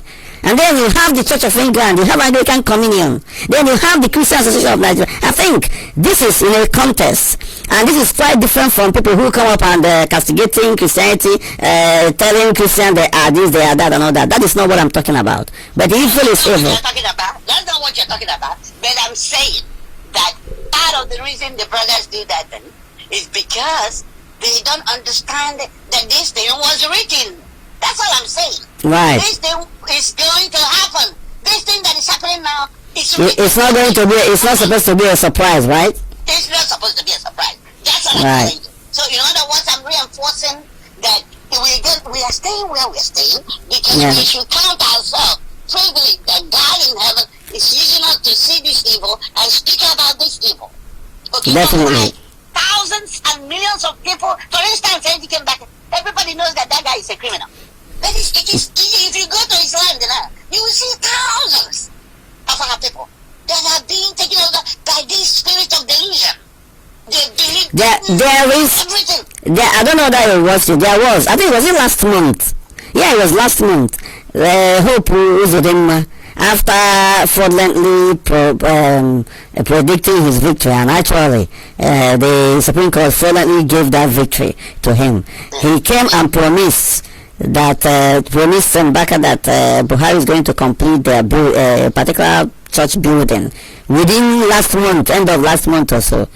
And then you begin to wonder, that is what I'm asking. This money that they are bringing from Abuja or from Hope Uzodinma, was it budgeted was it in the budget? Was Adoration Ministry part of the project that these millions will be donated for, and all that? So any right-thinking man will begin to ask himself, including Father Mbaka himself, if he's not crooked.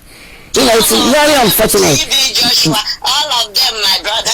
Let me just read you 2 verses in what I'm talking about. And this was written thousands of years ago. And I will edit so that other people may make their contribution.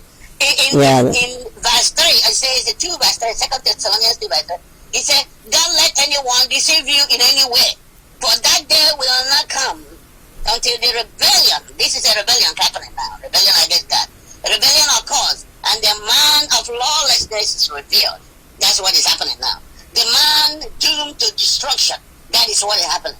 He will oppose and will exalt himself over everything. What is happening in our place right now?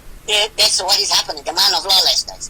And everything that is called God. Remember, they permitted everything, both from Pope, the Archbishop of Canterbury, all of this evil, this lawlessness, that man of lawlessness have taken over them.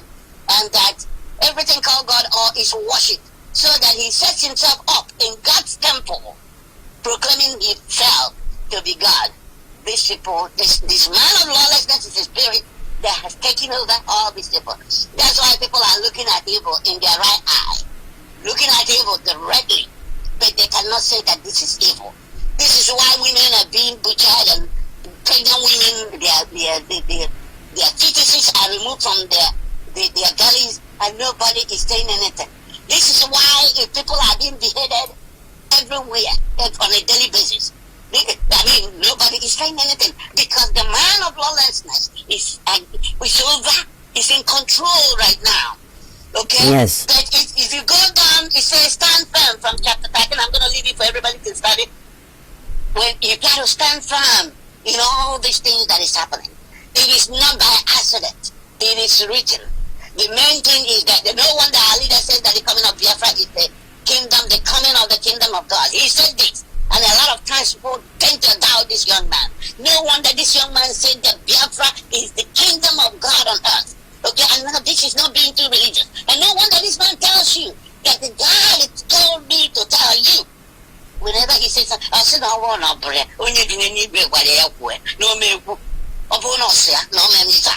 Okay, so you see where all these things is heading to. My brother, these things are written. Our job is to continue to stand firm. And the only way we can stand firm is through the Spirit of God, which is truth. Truth. And we have to speak out as well, because if you don't speak out, evil will thrive. No, the truth is not inside. The truth manifests out. You gotta speak it. We gotta stand on the truth and continue to speak it.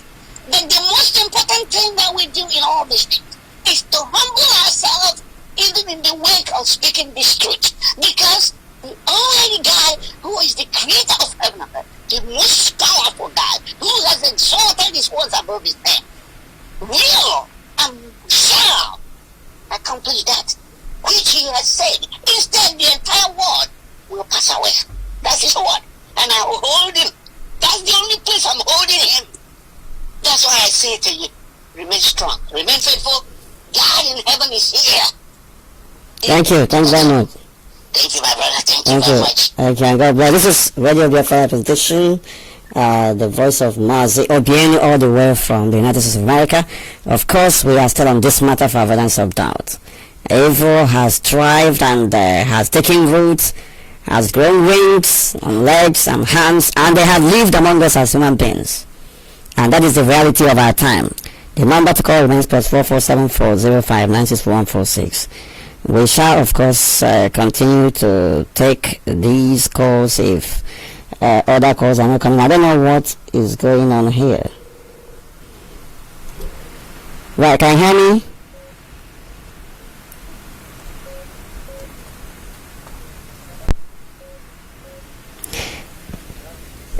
Right. Good evening from here. Welcome to the program. Good evening. Yeah, good evening from here. Cheers, open. Good evening, Deputy. Thank you and welcome to the program. Thank you so much. Thank the Almighty God for what He has been doing for us. I thank the Almighty God for the burial that was just concluded. May the hand of the Almighty God continue to be upon every IPOB member. You see? And guide and protect each and every one of us. You see? We all shall see Biafra. And guide and protect our winning do. You see? The heart of a lion. He's already a lion. He's already the Almighty God has given him that heart to be able to go through with this misfortune. May He continue to guide him. Guide all the whole family members. We pray all this in Jesus' name. You see? You see? You see? One more else, God, I greet you. What you're doing for us is great. Continue to guide you too and protect you, because it's not easy. It's not easy. Guide every IPOB member. It's not easy, but we thank God. They thought we are going to they're going to do whatever they like to us, but it has been proven that it's not all they plan that is going to work. Yes. I can rightly thank Senator Baribe for his wonderful work. We thank him. Senator Baribe has remained very constant and very stable. And focused as well. Really thank him. Really thank him. He's our man anytime, any day. And God will not allow anything happen to him. You see? We stand by him anytime, any day. What he's doing is we really appreciate what he's doing for us. The Kahana that work yeah, we know that things are working to the glory of God and to our own favor. Yes. They know who our leader is, and our leader has shown that he's the commander of IPOB. He's the leader of IPOB. He gave a standing instruction, and that standing instruction was carried out. Definitely. Nobody can take it away from him, and never will anybody take it away from him. So true, so He is true. one and the only leader that we have as an IPOB leader. Mazi, I don't really have much to say. It's just for me to thank our people for participating in that burial. It's not easy. What they did was we are very, very grateful. We all of us that is in diaspora is very grateful for what they have done. So Mazi, Yes, thank you. we appreciate them. That was a successful one, and may the souls of our father, our mother, His Royal Majesty, Ezra Sazo Kukana and Sal Ugezo Kuka continue to rest in peace. Thank you very much. Thank you so much. Thank you, my deputy. Thank you. God bless you. Bless you too. Call on the phone, can you hear me? Good evening. Good evening from here, go ahead. Hello? Yes, hello. Can you hear me? Can you hear me? Can you hear me?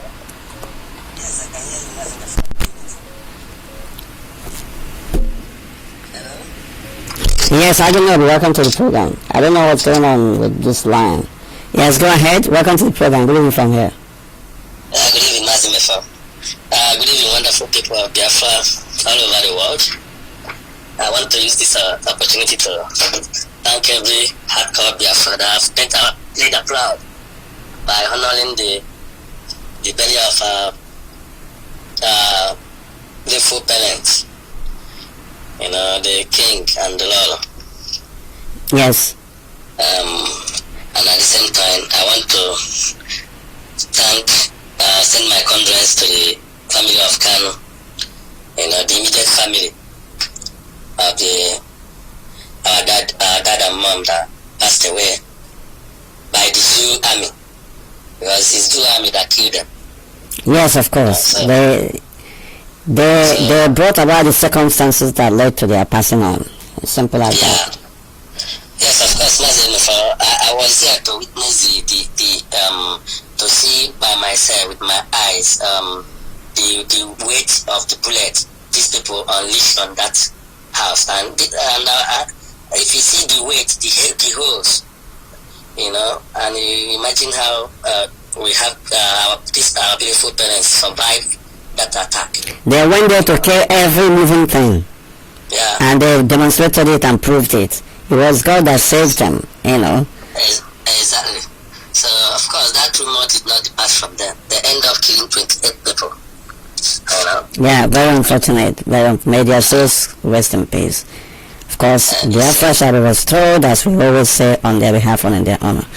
Go ahead, please. Yeah. For this is another revelation.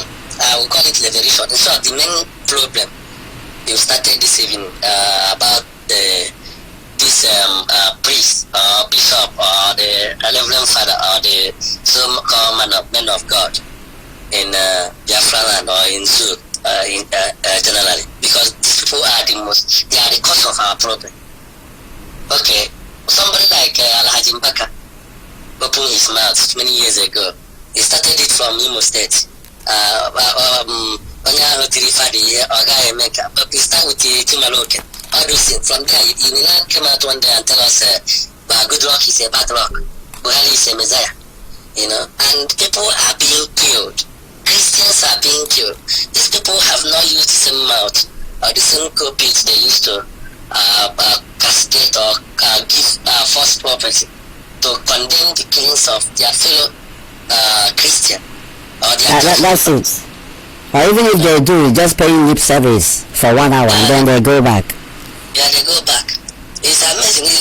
Sometimes I cannot even understand it. And this man, you see, he comes from America. He go around with bulletproof vehicle. He go around with a Helos Jeep, white Helos Jeep, full bulletproof. You know? Well, in the Bible say,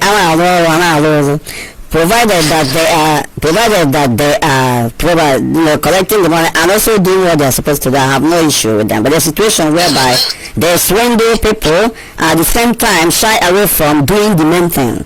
I mean, it's unacceptable. Yes, but even during do you know what happened? Because I was in that zoo called Nigeria during this campaign products. Our leader put them back that no election in Biafra land. If you go to all these churches, all the politicians has visited all the priests, selling them money. Okay, they are in their church. They will tell you go and vote for PDP. Go and vote for APC. But the same people now have gone silent.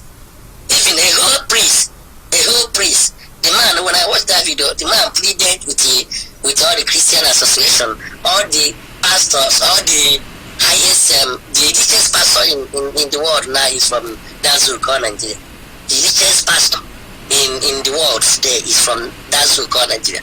This man begged, please come and save my life, give them money so that I will, and none of them could do anything.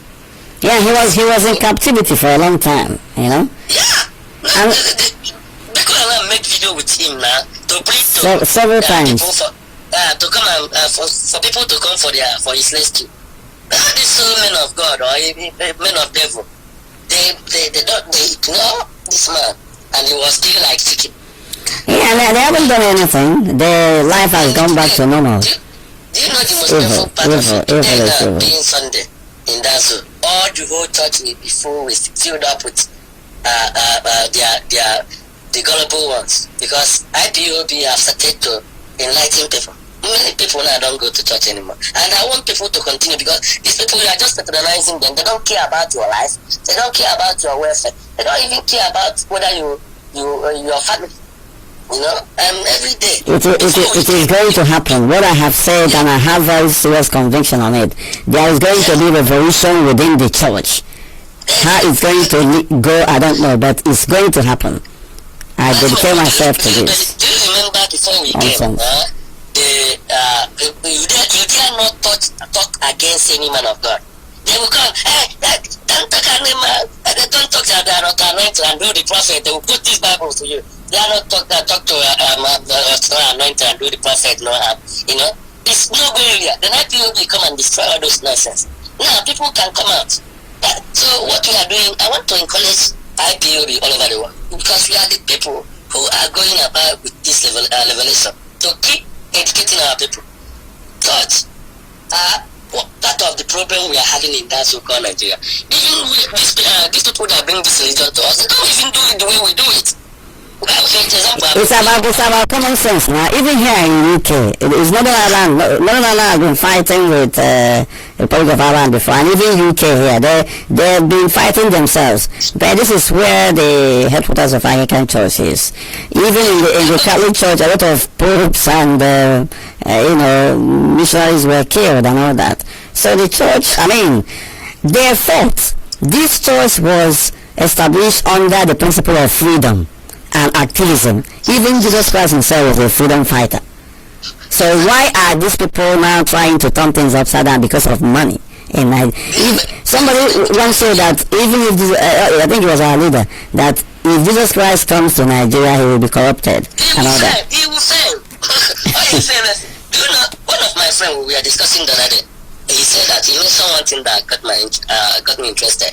He said that had it been that Christian in that zoo called Nigeria just came together and call other the whole Christian, those who are soldiers for Christ.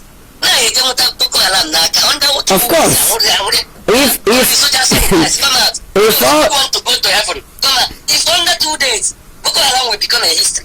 If my brother, if for instance under the Catholic Church, under the Catholic faith, if all the parishes all over that contraption called Nigeria mobilize, all you need to take is for the Catholic Archbishop of Nigeria to say that today is a day of action, or that this week is a week of action. You will see people on the street. Where is this indignation? Then there are Pentecostal churches owned by bishops, general overseers. They have different branches. If they mobilize their own people, the entire Christian Association of Nigeria, what is the zoo that they can survive it? And when you are marching on the side of truth, nonsense. Only two, These people are deceiving everyone this nonsense we on this But occasion. the issue is that they are not true to yourself. Okay, the other day, I salute the College of Adeboye, the CEO of Leading Christian Church. But why has he gone? Refused to give speech. He didn't sustain it, so I don't know what his motive is. And a lot of people are saying he was denied visa and all that. But there's a lot of motive behind that. So he was the one who single-handedly bring the vice president, the one in Asolog, Osibanjo. Okay, he knows a lot. He knows that the man in Asolog is not planning. All these people knows this. You know, he has gone mute. Okay, he was the first pastor they killed in Kuba or somewhere in Abuja there. Is he not a leading Christian pastor? They killed. And they didn't do anything about it, so. They didn't do anything about it.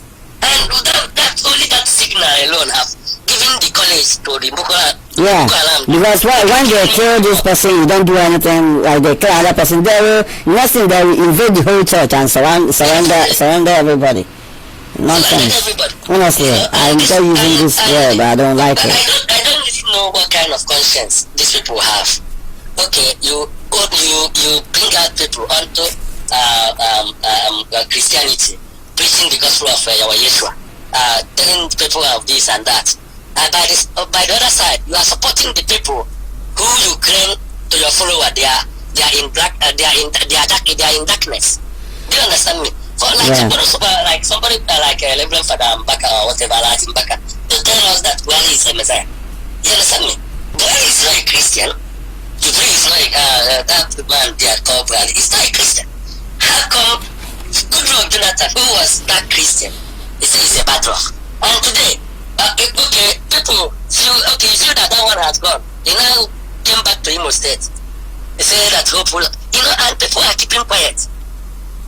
It's about time we are friends all over the world. Anywhere you see the same treatment our leaders say that they should be given to all these criminal politicians that is embezzling money in that so-called like that. They should give it to the same, give all this kind of devil the same treatment because they don't want living. They are criminal, they are deceivers. The only thing they will go on doing is to go and build church. Every day they will. The other guy said, winners or whatever, he said he will be 10,000 churches. To which people?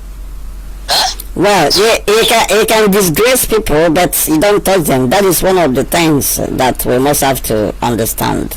It's not about, there are people doing certain things that I don't know. But anyway, that is not what we're talking about today.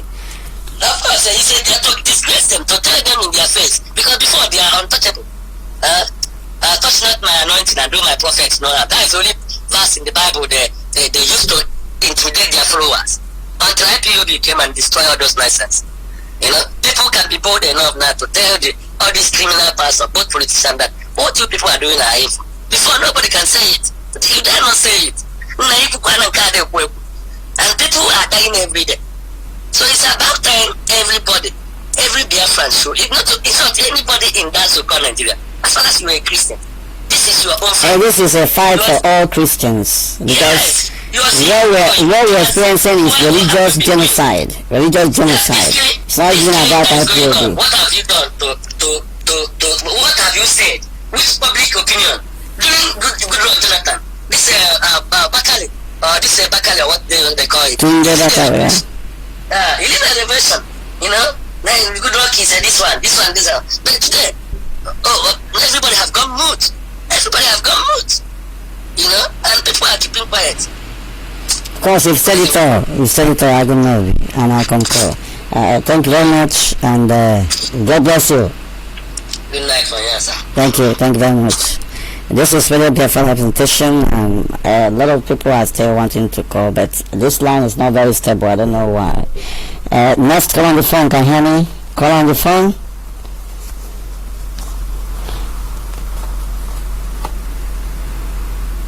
Of course, I will leave this line now. I'm inching closer to ending this program for avoidance of doubt, and I know time we will, of course, begin to descend. Call on the phone. Let me take this call and see how it goes. Can you hear me? You're not hearing me, and that's it.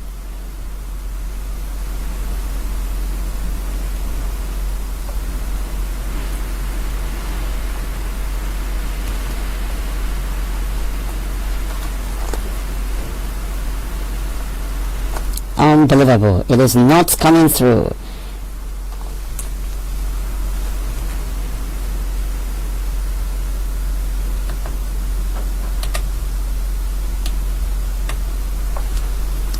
Right, let's go back. Can you hear me? Call on the phone. Call on the phone. Can you hear me? Hello. Yeah, William from here. Welcome to the program. Can you hear me? Can you hear me? Unbelievable. Call on the phone. Can you hear me? Can you hear me?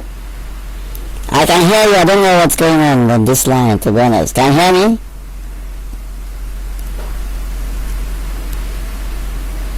My goodness. Can you hear me? Well, I can't hear you, but maybe I should continue. Yes, go ahead. I don't know. The line, but I have to continue. My name is Mefor. I think it's when I continue. I can't hear anything, but I know that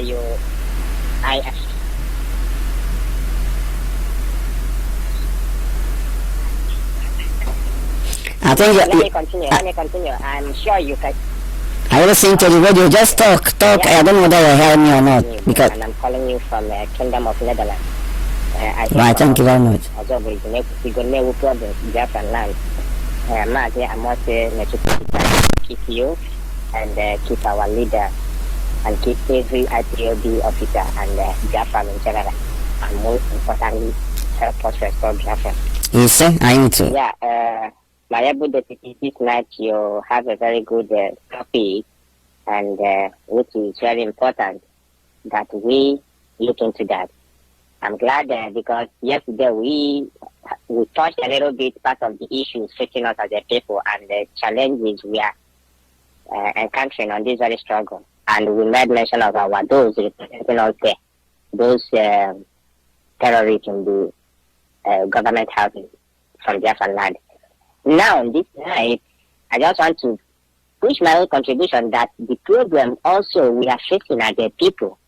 We Biafran, we are facing only two problems. One are the politicians, and second one are the those people they call the men of God.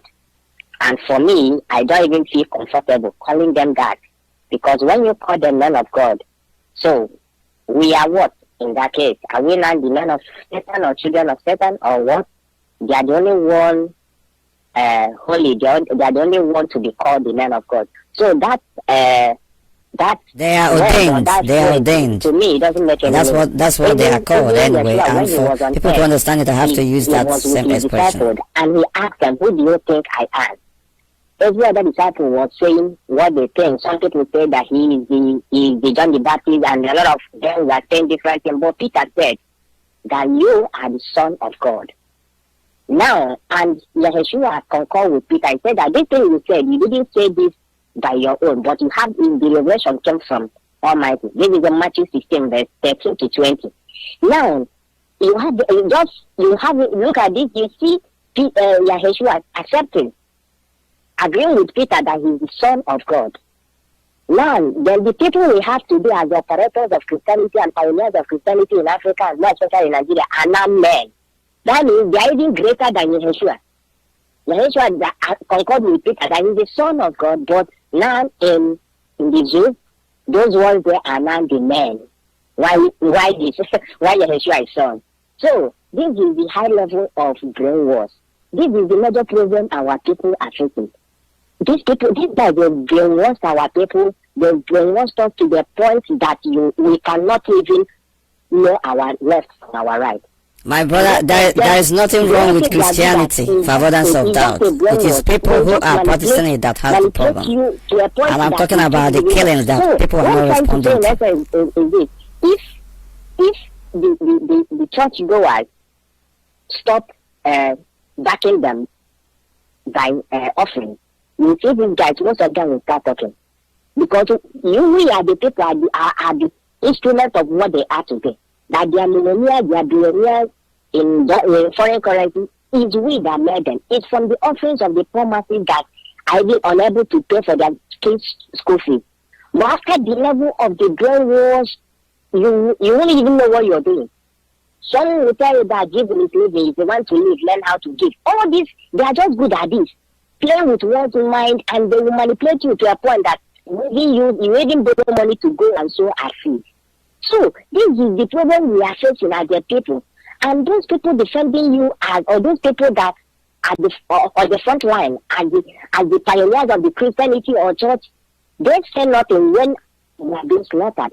They say nothing about our freedom. Just like you said, and that's correct. Jesus himself, Yeshua, he's a freedom fighter. But today, tell me one person in that zoo as a quote, the same man of God, that is a hardcore freedom fighter. We have very few of them part of us, but those one in front line, they are nothing. They are just same as those politicians in the zoo. They are nothing. So the way I see Obiano, all of them, that is the same way I see all those frontline pioneers of Christianity. Because over there in Nigeria, Christianity is just in fact, it's an enterprise. Over here in Europe, in fact, they said Europe brought Christianity to Africa, but here, when you see what they are doing there and how they are doing it here, you just be saying, who did this to us? Over here, people give offering with one. Some don't even, it's not even important. They don't even, it's not important. They don't talk about offering here. But in the zoo, the so-called man of God would dwell on hours just to get, they take 17 days a week to build their sermon, how to manipulate the minds of people so that they start dropping their khakis as it. High time our people, this revolution we are talking about needs to start from the church. Church and politicians, these are the two people who have. Those in the stupid and those in the government have. Well, if these two people are being taken care of, then land will be more sanitized and will be more pure. I can't get any feedback, but I'm sure that you heard me well, and this way I will drop it so that others can contribute. Thank you. I sign up from here. Right, thank you. Thank you very much, and God bless. Thank you. This is really Biafra presentation, and we are inching closer to ending this program. I don't know why the line I'm using here, people are not hearing me, but I'm hearing them, and causing disruption. Number 7409614. Going to wind down next. Back in a minute.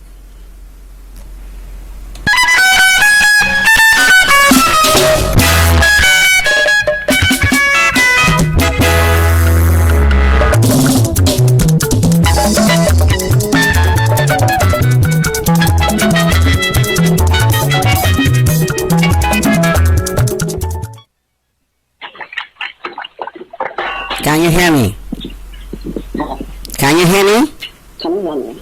My goodness. Can you hear me? I can hear you. Hello? Hello? It's so good if I hear.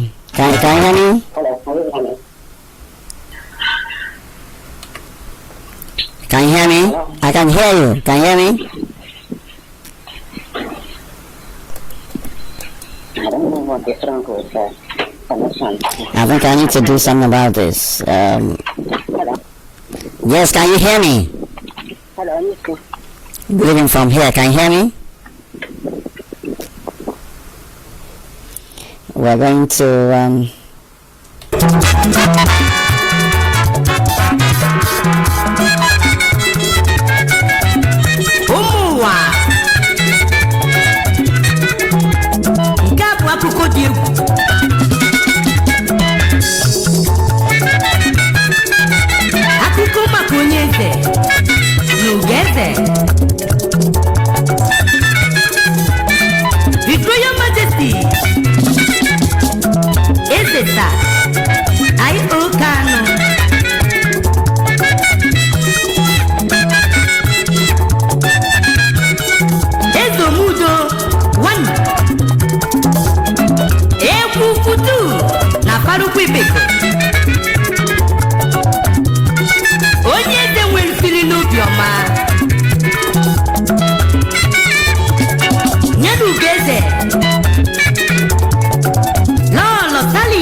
Right, welcome back. Can you hear me now? Let me just find out. Can you hear me?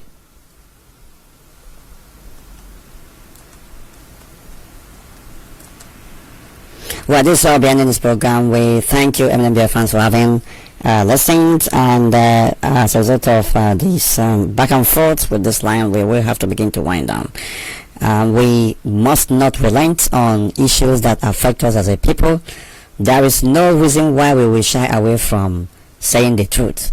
We are facing existential threats, and those who are supposed to speak up and to act are indeed looking the other way, and we must have to not shy away from such responsibility of calling evil what it is. And until they repent and take on a new leaf or turn a new leaf, we are not going to relent. We are not going to capitulate until total freedom is achieved. Once again, this is the much we can take on this program in this essential time of 4 at this particular point in time. Sign off. Thank you very much. Good night and God bless.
official satellite, 24 hours a day. This is the largest indigenous broadcaster, Radio Biafra, the first, the best, and the last.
Chile, when I'm the bunny, cock, quite quickly. Yeah, my money.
On air, on digital satellite, 24 hours a day.